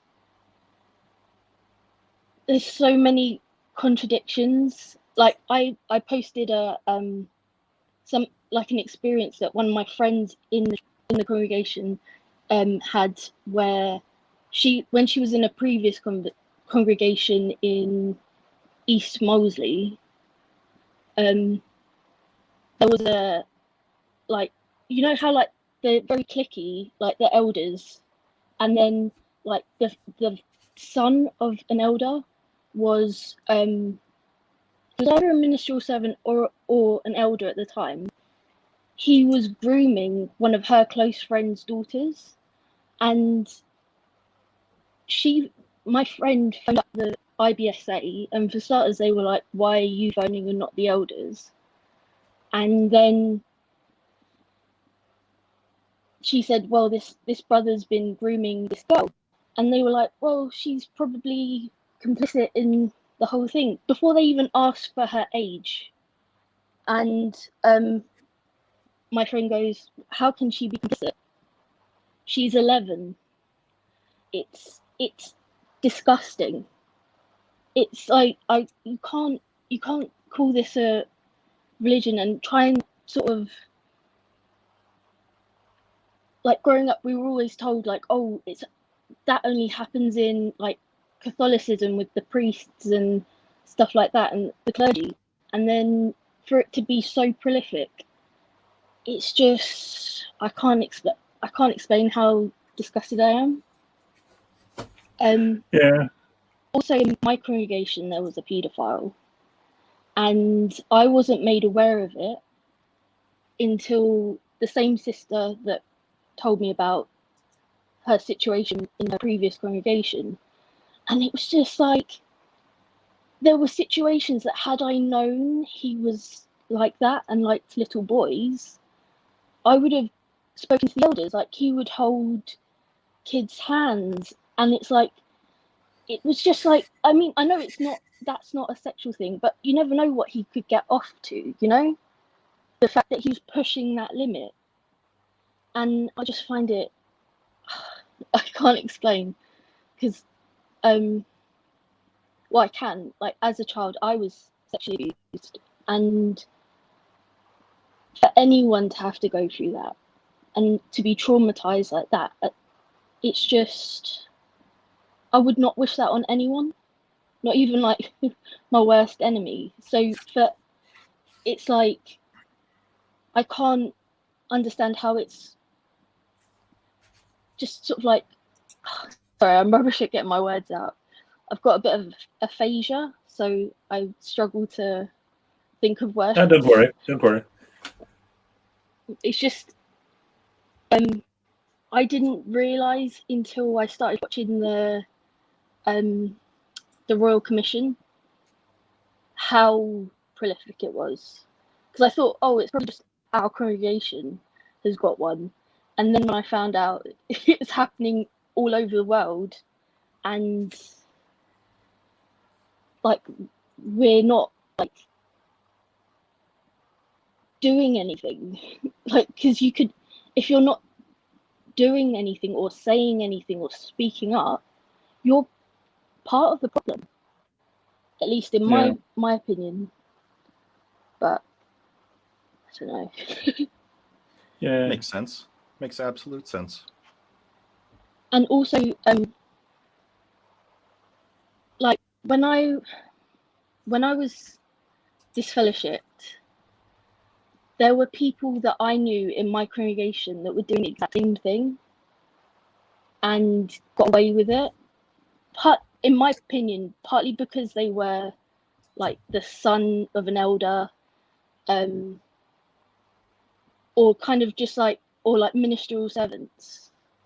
Yeah. So it was kind of like, they were more useful in the congregation. They could be used, whereas a sister can't be. It's like, you can go on field service and that's about it, or give a talk. And it was just like, hypocrisy is rife in the congregation that I was in. Well, and from the sounds of it, from every congregation. I notice, if the Holy Spirit appoints someone, then it can't be anything wrong with him. So that's why when he do something wrong, he gets away with it, because to say that he did something wrong would be say there's something wrong with the Holy Spirit. I remember when I was a good witness, I went to 11 meetings a week. I was supporting 3 congregations. And I was pioneering, and I was having speeches and everything. And I wasn't appointed as a ministerial servant because I had, and I quote, poor meeting attendance. While someone else that I now would describe as a con artist, he was appointed ministerial servant, and he did not attend all the meetings in his congregation. But his father was an elder, and then I asked him, not to complain, but why? And they say, well, maybe the Holy Spirit thought that he needed encouragement. There was sorry, I didn't mean to interrupt. No, please do. There was a documentary that was on Netflix. I don't know if it's still there. I think it was called The Family, and it was about this organization, I think in the US, that they kind of looked at that whole idea of certain people being chosen to do great things. And they used the story in the Bible of David and Bathsheba, and how if it was anybody else besides David, for what he did, he would have been put to death. But, God had a covenant with him, and therefore he gets this lesser punishment. He gets publicly reproved rather than disfellowship from life. So, and Jehovah lovingly killed the baby. Yeah, and they took this as a pattern for politicians, I guess. And so even if a politician had like this great scandal and so on, as they are wont to do, they would use their resources and political clout, I guess, to get that politician off the hook and into rehab, etc. And so this kind of just reminds me of the way that the organization works as well. Like, well, you know, those elders, they are appointed by Holy Spirit, just like you said. If they've done something wrong, well, what was the Holy Spirit sick that day and had a little bit too much to drink of spirits? Like, yeah. So they have to, by their own doctrine of, well, being guided by Holy Spirit and appointed by Holy Spirit, they have to turn a blind eye to that person because, well, they were chosen by Jehovah after all. And, just thinking about it just kind of gives me the willies. Yeah. You know, with the elder arrangement as well, there's that scripture where it says, I can't like recount it word for word, but basically, if you can't look after your family, you're not in the right position to be looking after your congregation. Yep. My brother-in-law is like, well, he's an elder, and he has actively, well, not actively, how can I word it? Like he got a job when he was courting my sister, quit the job as soon as they got married. My sister wasn't working at the time. She was like the main breadwinner of the family and wasn't earning a decent wage. They've since had like 3 kids, and it's kind of like he's in a steady job at the moment, but going by his track record, he's not reliable. He's not a reliable source of income. And I spoke to the elders about it in my congregation, and they basically told me to butt out of it. But at the same time, there can't be a scripture in the Bible saying you've got to be able to provide for your family spiritually, physically, and stuff like that. That's how I can tell that it's not a spiritual organization, because if God was able to like direct people to be elders, he would have been like the last choice, because he can't even provide for his own family. I think that's a requirement to be an elder. Yep. Which is a good one. I support that one. Yeah. Now I think many of the elders, the problem is the controlling system, and not being a secret. It's a secret system. So people really don't know what's happening within the system. So like you can sign a legal contract with someone and basically just take his money. But on the other hand, if you look at the wrong kind of porn, you will be disfellowshipped, Yeah. That happened in my congregation. The presiding overseer was taken to court by someone who was disfellowshipped for doing that. Like the brother, it was an investment, and just with any investment it can go south. And they signed a contract, and the brother who gave him the money knew that it might not happen, like if everything goes south. And the brother who took the money got disfellowshipped and took the presiding overseer and I believe the society to court, and that the judge ruled that it was I can't remember how the judge worded it, but basically the elders were in the wrong for disfellowshipping him, because it had been stated in the contract that it was a high risk investment. So yeah. Gambling. Yeah, pretty much. Yeah. So what are you doing after you left then, Elbel? Well, I've only been out. Like the last meeting I attended was the memorial last year, like the first Zoom memorial. And I was just like, I was already fading before then.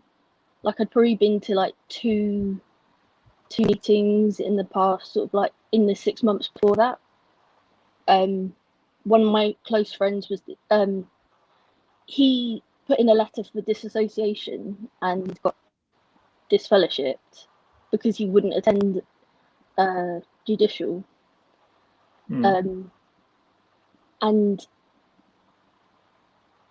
it, you know, it made me question a lot. And I'd often sort of like I'm really drawn to like the Leah Remini show that she did about Scientology, because I would personally find so many similarities between the two. And when she did that episode with Lloyd and like the other brother, like ex-Jehovah's Witnesses, you know, when you're like still mentally in, you'd feel kind of like well, not naughty, but like guilty for watching something that was like anti-Jehovah's Witnesses. But like I watched it. I watched about 90% of it and then felt really guilty afterwards. But then it's been playing, like it's been at the back of my mind since then, because that was like I think I was disfellowshipped at the time when that came out, and I found it online, and it's just been playing on my mind. And then more recently, I've got into like doing my research, and it was one thing that Lloyd said ages ago about how in the 1934 yearbook they had the letter that they sent to Adolf Hitler. Yeah, it was like that just blew my mind. Also, I don't know about you, like when I was in school, we had like history lessons and we'd learn about the Second World War. And then when they talk about who was like persecuted by the Nazis, I would be like Jehovah's Witnesses, and like that would be like the last choice for everyone, because it was like people didn't realize that they were even a thing back then. And at least in the school that I went to. And then I was under the impression that we had like this. I know any person that died during the Holocaust that's a terrible atrocity in it. But I always was under the impression that there were a lot more Jehovah's Witnesses that were put to death. Like, we're always told about the 6 million Jews. And I was under the impression there was like an equal amount of Jehovah's Witnesses. and like, that's why I was like, it was the Jews and the Jehovah's Witnesses who all got like massacred. And then to find out recently as well, I say only, like I said, any is bad. But like 2,000, like I'm sure it was under like 5,000 Jehovah's Witnesses compared to 6 million. It's like they're kind of like overinflated. And going back to the yearbook bit, it's like they put a bullseye on Jehovah's Witnesses, because had they not, I'm sure the Nazis wouldn't have even considered them as a target. They wouldn't have cared. Yeah. They had other stuff to do. Yeah. I think that's... thank you. That was... I think Rutherford, he kind of played a hard game.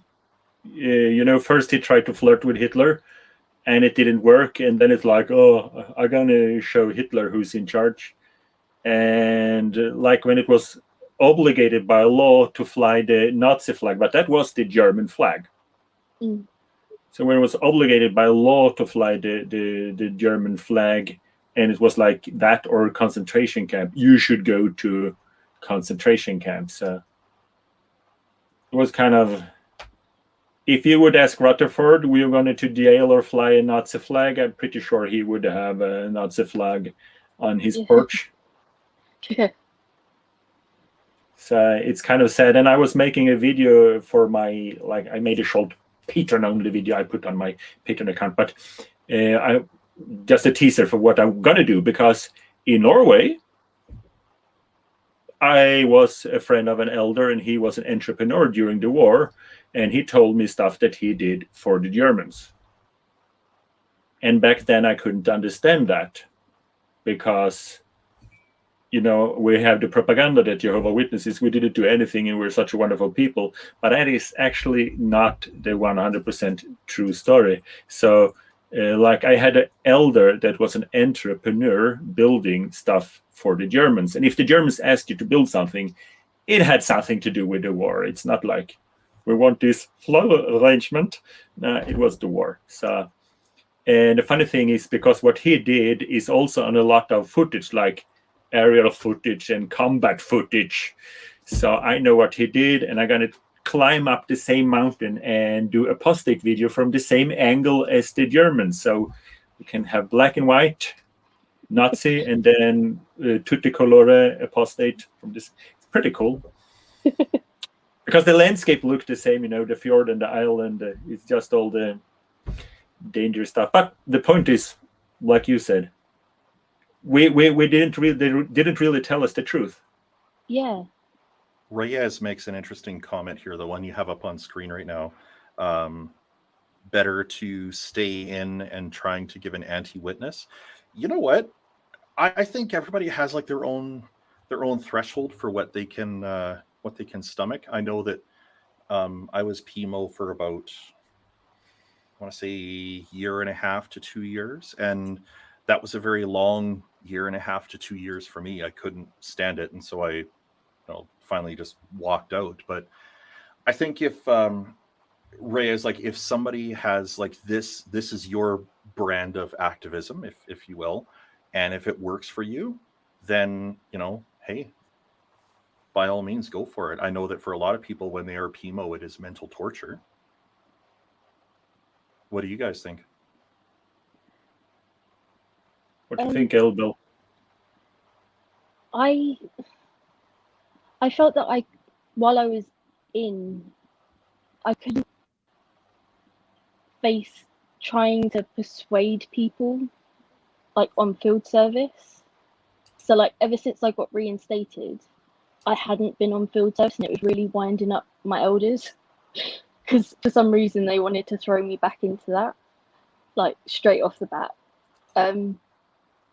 So, like, that was how I felt. Because how can I tell someone that this is the best life ever when it's caused a lot of mental illness on my part. You can't. I wouldn't want to put anyone through that.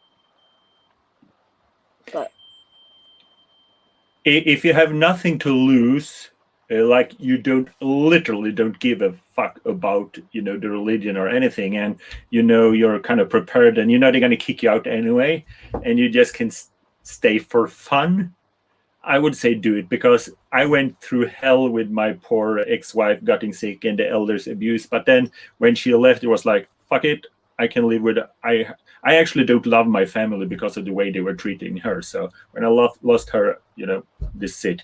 But they didn't get to kick me out. I had a lot of fun. I was protesting while being a Jehovah Witness, and they tried to kick me out. And so I was in media, and they were like, you're in the newspaper. No, I wasn't in the newspaper. You can't control the media. It's controlled by Satan. I had 7 pages. Like, I was the front page of the newspaper. It says, this is why Jonas Gustafsson leaves the Jehovah Witnesses. And then 7 pages. And they tried to disfellowship me. And I said, no. Satan controls media. That's not me. Why would you think such a thing about me? Cut deep, So brother. you can actually have a lot of fun just messing with them. Speaking of protesting, I saw your video where you were at I can't remember what year it was. I'm sure it was like the 2018 London Assembly. It was the first London in 2018. Like protesting. And I was there, and I really wanted to speak to the protesters and try and get some help, but I had like so little confidence. I was just like, and also there were so many of my elders from my congregation like buzzing around that area. It's like I felt so sort of like pressured at the time. But when we were doing the protest, I was there in spirit. When we were doing the protest in 2019, there was this one fella that came walking past us, and he just discreetly kind of did a little thumbs up as he walked past and smiled, and it gave him the thumbs up back. He posted on Reddit, "To the protesters outside in Edmonton, you made my day." And that just made it all worth it. Yeah. How did the protesters make you feel? This is interesting to know. Actually, good to know, because I do a lot of protesting and I'm going to keep doing it. How did it make you feel? Did it make you feel like, well, you tell how it made you feel.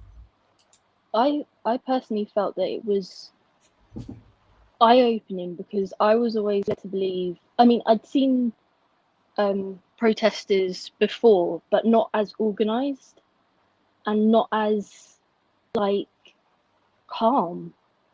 Usually it's like the crazy person standing on a box, just a one-off that I'd seen. Yeah. Because in London we used to have our assemblies at Twickenham, the big rugby stadium, and I never saw anything like as, I don't know, organized there. There probably was, and I probably just missed it because I'm not the most observant person. But I was under the impression that all apostates were like lunatics who would just sort of get in your face and be like, but everyone was just like calmly holding up signs, and I was just like, they're not mental. They're not crazy. And like trying to force people to like become awake to it all. Mm. It's kind of like up to you if you want to go up to them and read like posters or speak to them. And that's what kind of drew me towards it, because it was the complete opposite to what I'd been led to believe they were. And it was like not intimidating at all. Mm.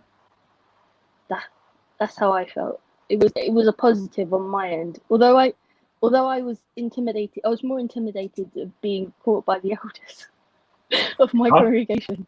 I was more intimidated of being caught by my elders. Yeah. But actually, you don't get any, if there are any Jehovah Witnesses watching this and you want to be disobedient, you don't get problem for talking to the apostates, because you can just say that, oh, I thought they were Pentecostals and I were trying to start a Bible study, you know. Yeah, because there's a lot of witnesses coming talking to us, especially when we protest, you know, with very peaceful sign that just focusing on human rights. And every time someone asks, I say, we are not protesting against the Watchtower, we're against the Jehovah Witnesses. We're protesting for the Jehovah Witnesses in support of their human rights that are violated by Watchtower. And if they don't listen carefully, they try to start a Bible study with me, because I am protesting against the persecution. And they're like, ah! But it's the Watchtower do the persecution. But So there's a lot of witnesses that come and talk to us. I mean, you almost. I was 8 years old the very first time I ever saw protesting apostates at a convention. We were pulling into the parking lot or pulling out of the parking lot, and they were standing along the driveway, just politely holding their signs. One of them especially caught my eye, and that was a sign that said "Truth doesn't change," or "Truth never changes." And Robin, the woman that calls herself my mother, I don't refer to them as mom and dad, but she turned to us and said, "Don't look at them. Just keep your heads down and everything." Well, what is an 8-year-old going to do when his mother tells him, "Don't look"? Really? Okay, well, like, of course I'm looking, right? And like they weren't crazy. They weren't lunatics. I mean, Jehovah's Witnesses think that apostates sound like this, and we're all just crazy and creepy. But I mean, we're not. We're just standing there like, look, here's some information you need to know. Do with it what you will. But yeah. No, we're getting better and also being organized and do Watchtower. They sell what they do. If there's a everlasting love, well, then they will blast everlasting love everywhere, and they have a logo for every convention, especially if it's special convention, and they sell that, and they're good at what they're doing. So basically, we steal their concept. If they talk about love, we talk about love. And if they have blue T-shirts, we have green. And the fact that so when we're a lot of apostates and we do the T-shirt thing, we have a lot of fun. But also it's kind of honest, because I don't want to sneak up to someone and pretend not to be an apostate. So they feel safe, because watch out for the people in green T-shirts. So we're kind of open. I'm an apostate. But then in the evening, when all the witnesses are supposed to go to husband hunting, and we go to just hang out as friends, we go to the same place. And that's kind of nice, because they're standing in line to get alcohol, and we're standing in line, and we just ask them, was it a good convention? Yeah. And somebody said, well, you had a good protest? Yeah. And we just talk like that. So it's actually a lot of fun. So someone asked if you live in London. Oh yeah, I do. I live in South London. Ooh. One quite interesting thing as well. So my uncle was a missionary, and he was serving in Bolivia, and he's one of those institutionalized brothers. Like, if he ever came off missionary work, or because he's now in Bethel in Warwick, the headquarters, if he ever came off of that, he literally has no idea how to live his life, because he's so used to having everything done for him. Yeah. He has no life skills. And he's in his 70s now, but he works on the writing department. And my dad, who's a physically and mentally out person, he was sending my dad Richard Dawkins books. So exactly my thought, because at the time I was proper in. I was like, he's an apostate. What happened? Your crazy Jehovah Witness uncle sent Richard Dawkins books to your father? Yeah. I don't know. Honestly don't know. He sent not the Blind Watchmaker, because when I was in school, we actually I did lots of people in England who are Jehovah's Witnesses don't do religious studies, but I managed to do that, so I got to learn about other religions, because in my mind I was like, when I speak to people on field service, I'll know about their religion. So I'll beat them at their own game. But yeah, we did a thing about philosophy and like atheists, and we were told to read The Blind Watchmaker. So that I had very sort of like blinkered opinions on that because I was still in. I was in Wimbledon. Wimbledon. Yeah, Wimbledon congregation. So I hate to have to interject. I have to sign off for the time being. Yeah, but you got to disassociate, so that's cool. Yeah, and it was a pleasure talking with you. Yeah, hope we'll get to do this again. Yeah, and you have much better microphone this time than last time. So whole different room, different setup. But anyway. Yeah, you see, I had to put up all this. This is not because I'm crazy. It's because I have to come up with something. So there's pillows everywhere, and gonna make something better. Watch it. Gary Bro might have something to say about that. It will. Oh, you know how Gary Bro feels about pillows. So. Yeah. Anyway. We have a washing machine, so that's okay. So. You all take care. Live long and prosper. And yes. Come on next week. So thank you. So yes. So Elbel. Tell more. So if you want to. I don't know. Sorry, I can just say if there's some new viewers, this is live dissociation every first Saturday. So if someone wants to call in and disassociate before I go to bed, you just click on this link and you can come on. Okay, so keep talking, Elbel. I never officially disassociated, but I can do now. Yeah. Do you need my full name? we should have your full name if it's okay. Alicia Haynes. Alicia Haynes? Yeah. Okay. If anyone's in South London, they probably know my family. What? If anyone's in South London, they probably know my family. The Hayne family? Yeah.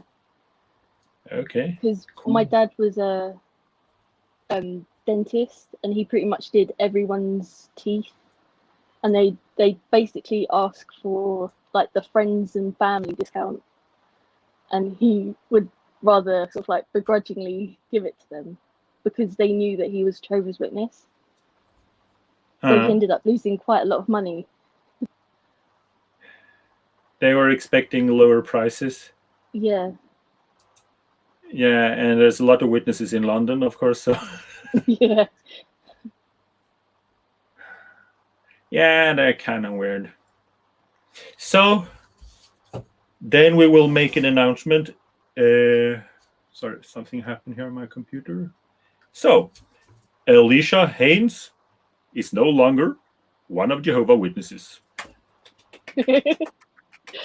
So congratulations with your freedom. How are you going to use it? To do everything that I was told I wasn't allowed to do. Oh, not everything. Well, maybe not everything, but like most of the fun things. Yeah.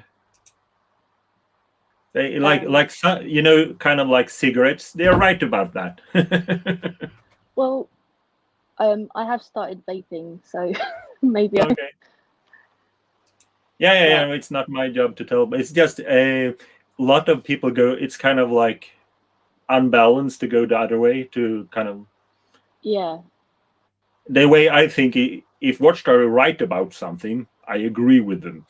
And when it comes to like not abusing alcohol, not doing drugs, not smoking, not cursing. Why should I start cursing? Well, I did start cursing. Well, to be quite honest, I kind of had been living a double life for years.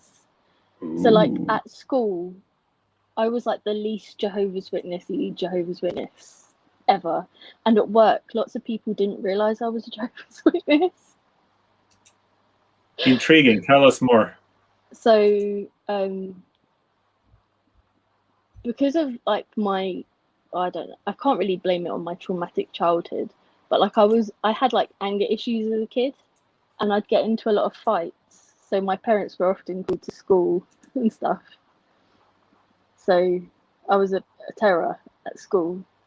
So they weren't too pleased about that. And yeah, I'd swear and stuff at school, and it would be like then having to censor myself around my family, like in many ways, even just to give my opinion on certain things.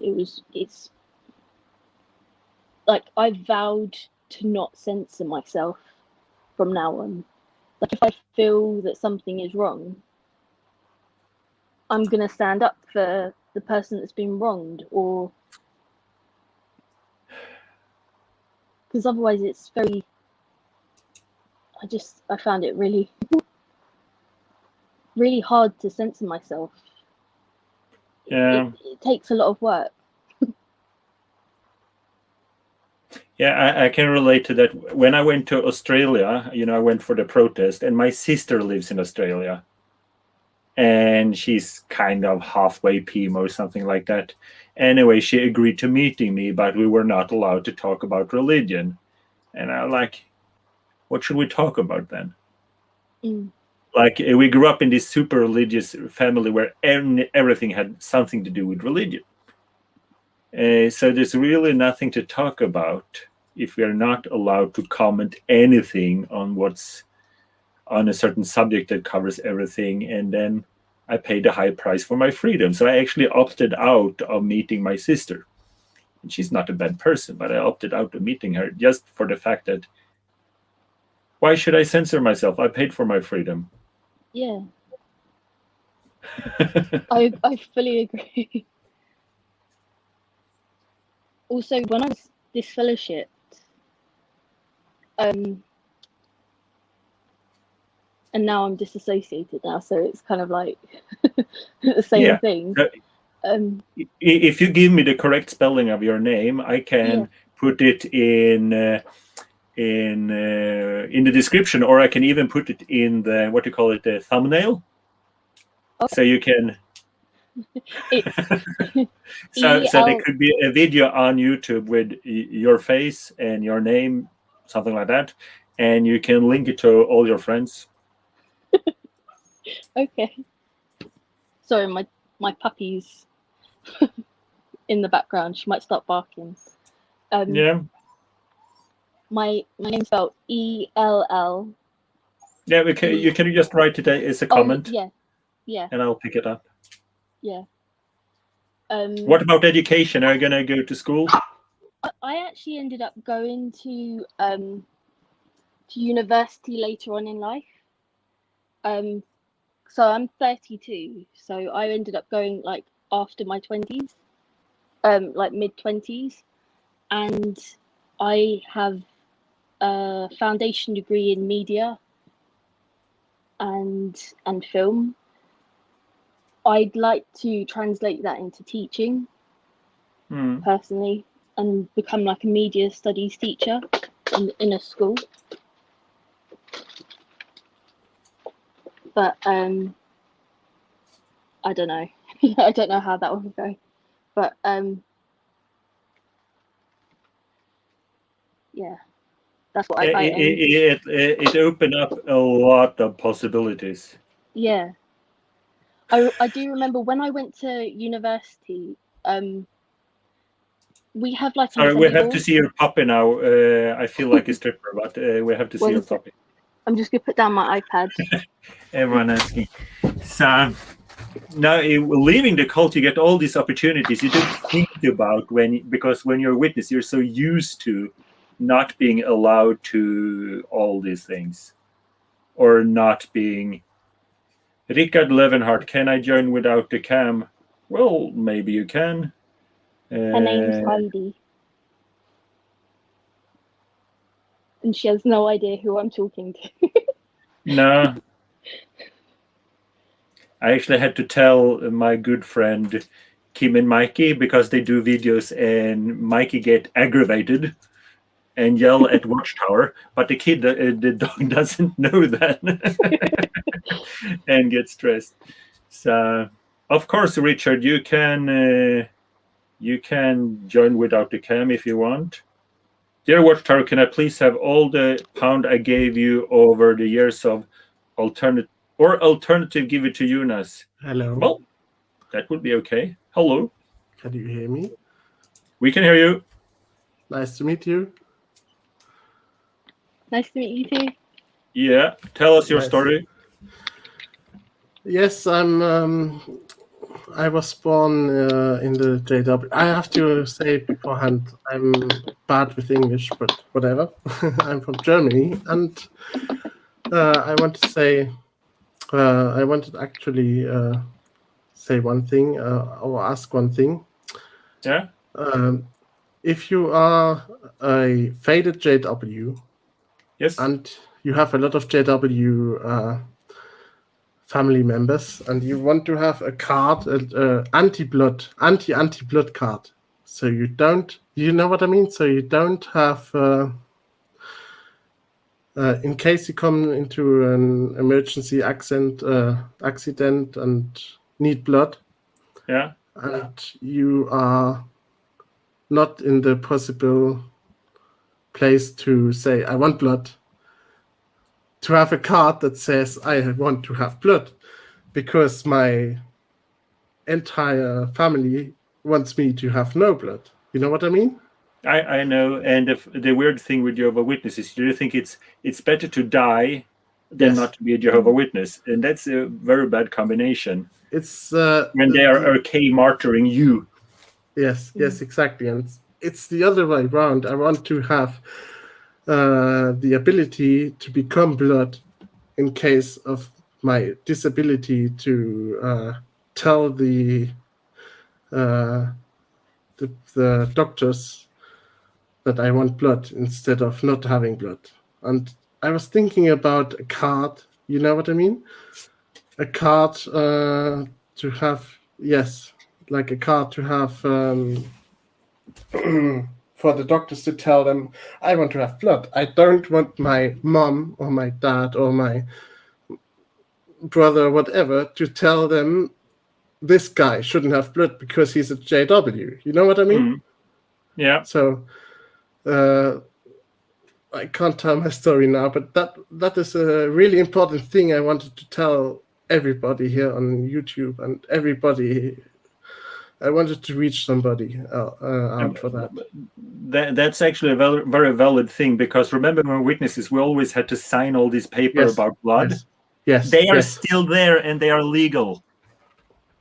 I don't have the papers. But no, but you know, it's easy to forget. We sign papers every year, and maybe some nerdy elder has a big drawer, and maybe when you were 18 or you're a legal adult, you signed something and you forgot about it, and then all of a sudden they go like this. Look, we have this. I can act as his attorney, or what do you call it, and he can do whatever I want. So if that paper is there, you have to get it. But what you can do, one easy way to do it is, this is my driving license, and you can actually glue a sticker there. Yes, I can see. My sticker says that I'm willing to donate organ, but you could actually put a sticker here that says, I am not one of Jehovah Witnesses, and I want a blood transfusion. Yes, that's really important. I wanted to. I think I'm not the only one who has this problem, so I wanted to address that to all fading JWs. Yep. So they also have maybe the opportunity to download a document and sign it, and maybe sign it from a lawyer or a doctor. So they are, in case of an emergency, they are not approachable, and have the opportunity to have the document signed and be giving blood in case of an emergency. You know what I mean? Yeah. What you can do, probably can do, Germans are very well organized. So you probably have the same thing. You go to, you probably have public healthcare like in Norway and stuff like that. So the government's healthcare webpage, you can log in, I assume, because we can in Norway. and you can write up information that's specific for you, that you feel that everyone should have access to. Most people don't know that, but you can actually log on to the government's healthcare, blah, blah, blah, and put in some stuff there. So, for example, I put in a small sentence that I am the owner of goats. Mm-hmm. And in case something happened to me, I want you to contact, and I gave the name of the neighbor farmer. Yes. Yeah, it doesn't cost anything. And then I went to a list of kin and wrote 5 people as list of kin. So whenever, if something would happen to me and they call, and the first one doesn't pick up, they can, like all the people that I know, no relations to them. It was actually a very sad day, because I was sitting there and I realized my family would, without doubt, allow me to die, even if I'm in a apostate, because they think, well, we're making the choice for him and he will thank us in the resurrection. No doubt that they would execute me with no blood transfusions. I had to change that. And that was kind of a sad day, because I had, who should I put at next of kin? And I realized I had to put out my, what's the guy who do my paper, business? I have a company. The accountant. Mm-hmm. And I thought, you can't go lower than this, that the next of kin is my accountant. I felt very sorry for me. And I told him, this is kind of a crappy day. I had to put my next of kin, and I couldn't think about anyone and you. So I had my accountant as next of kin. And he looked at me and said, I don't want to be your next of kin. So I thought, it doesn't get lower than this, and like,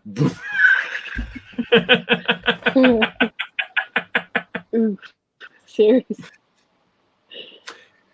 So, okay, I have to talk with my doctor. I see the chat. I have to talk with my doctor about this situation. Yeah. I was thinking maybe even doing like a medical health directive of your own, like a form, because I know in my congregation we used to have to. Actually, I never did one. Everyone else in my family did. In fact, I haven't had an up-to-date card since I was about 13. Mm-hmm. So, yeah, I would do that. Yes. Well, you know the problem. If I speak with my house doctor, it's called Hausarzt in German. In case of an emergency, I come into the hospital. Nobody knows anything. You know what I mean? Mm. So I need a document or anything, and I don't know if they will call my doctor. You know what I mean? I think they will. True. Because maybe I have high blood pressure, and they have to check everything, and they will check him. Maybe, I don't know. Do you have like medical records? Do you have a medical records in like system in Germany, where, because like in England we've got like the National Health Service, and if you're referred to anyone in a hospital, there's like an actual medical, like a file on you. I'm pretty sure we have that, but I have to. Okay. The thing I learned now tonight, I'm happy I came here to learn that. I have to talk with my doctor, my house doctor, and the doctor I go to regularly if I have problems. And I'm going to do that, of course. But I thought maybe it would be good, that the JWs have. I'm not JW anymore, but they have a card, I have a blood transfusion. I don't have a blood transfusion card, but I have the card you mentioned, Jonas, the organ transplantation card. Yes, I have that. But I thought maybe, in case not I'm the only one, fading people also want to have a card in their purse in case of an emergency. They can't talk to the doctors. They want to have blood in case of an emergency. You know what I mean? They want to have blood. They do not want to have their family deciding about their death or not death decision. Yeah. They want to have blood. They would prefer to be disassociated from the JWs. But at the moment, they don't want to be disassociated. So maybe they should have a card in their purse in case of an emergency, like the no blood card, just the opposite. You know what I mean? Sorry. Yeah, I was just thinking about one thing. If you do something like, you can actually just make a sticker and put on your driving license, then they will see it. But Okay. What I strongly recommend is that you don't write like, I am not one of Jehovah Witnesses. I do want blood transfusion, because when some ambulance guy read it really fast, he will just say Jehovah Witnesses, blood transfusion. Okay, he's one of them. You know, his mind will misplace the not.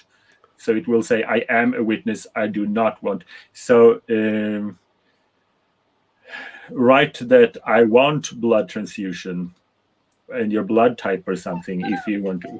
Because people actually get, I know examples of this that might lost someone's life. Because when they see Jehovah Witness, you know, people just skim it. And they read like Jehovah Witness and you're in that category. Yes, so there was a man. He was born and his mother was a Jehovah Witness, and there was some big issues. So he almost died as a child. But that also he didn't. But it was in his journal that this kid could not get a blood transfusion as a baby, newborn baby, that he could not get a blood transfusion because his mother was a Jehovah Witness. And then, as a grown-up, many years later, he needed to remove a tumor. And after they removed a tumor, they said, well, it's a pity we couldn't remove all of it, but we respected that you're a Jehovah Witness. Yes. That's a true story. Yes, I believe you. Yes. They did not remove the tumor, all of it. So he might actually get the problem back and die. And that's because when he was born, his mother was, so he could obviously sue the hospital if he wanted to do that. That's what he wanted to do in life. But so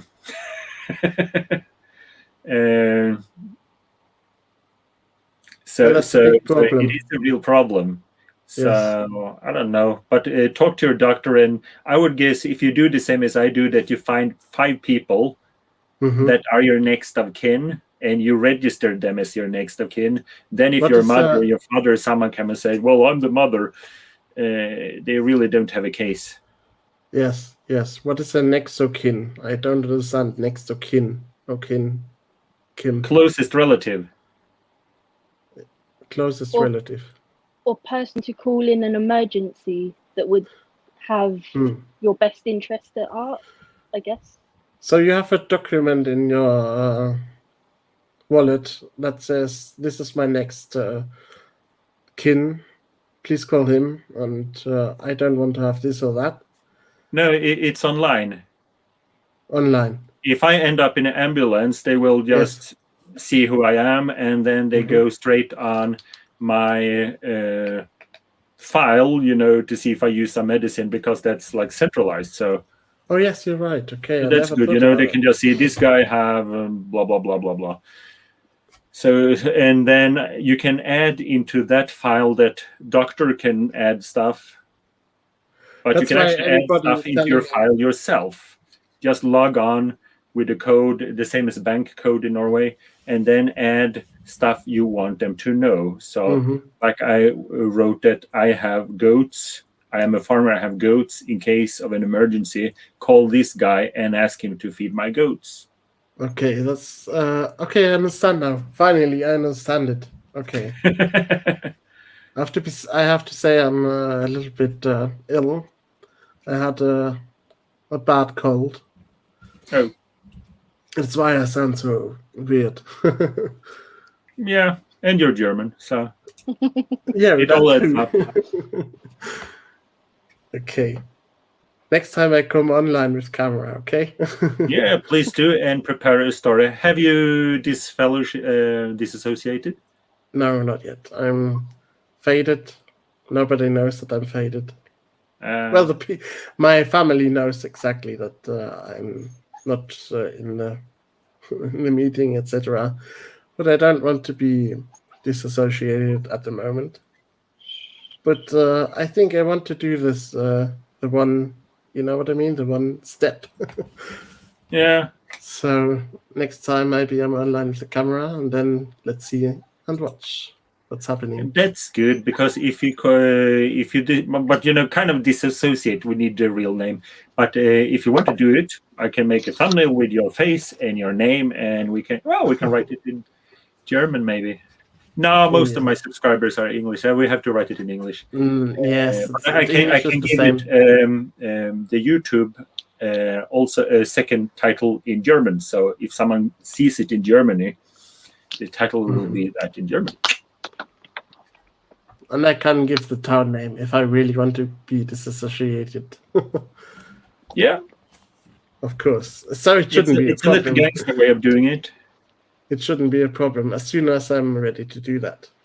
Yeah. And I can come online with camera without the wanting to be a disassociation. If it's going to be that way, no, whatever, it's the way. You know what I mean? If I come online with the camera and they see me and they say, "Oh, this is that guy. Oh, we should talk with him," whatever. Yeah, then they'll take you. Well, It's late in Norway and I have to go to bed. So thank you, Richard, and thank you, Liam Smith, and thank you for all the super chats, and thank you to Alicia Hayes. So, yes, thank you for the all, answers. and see you in paradise.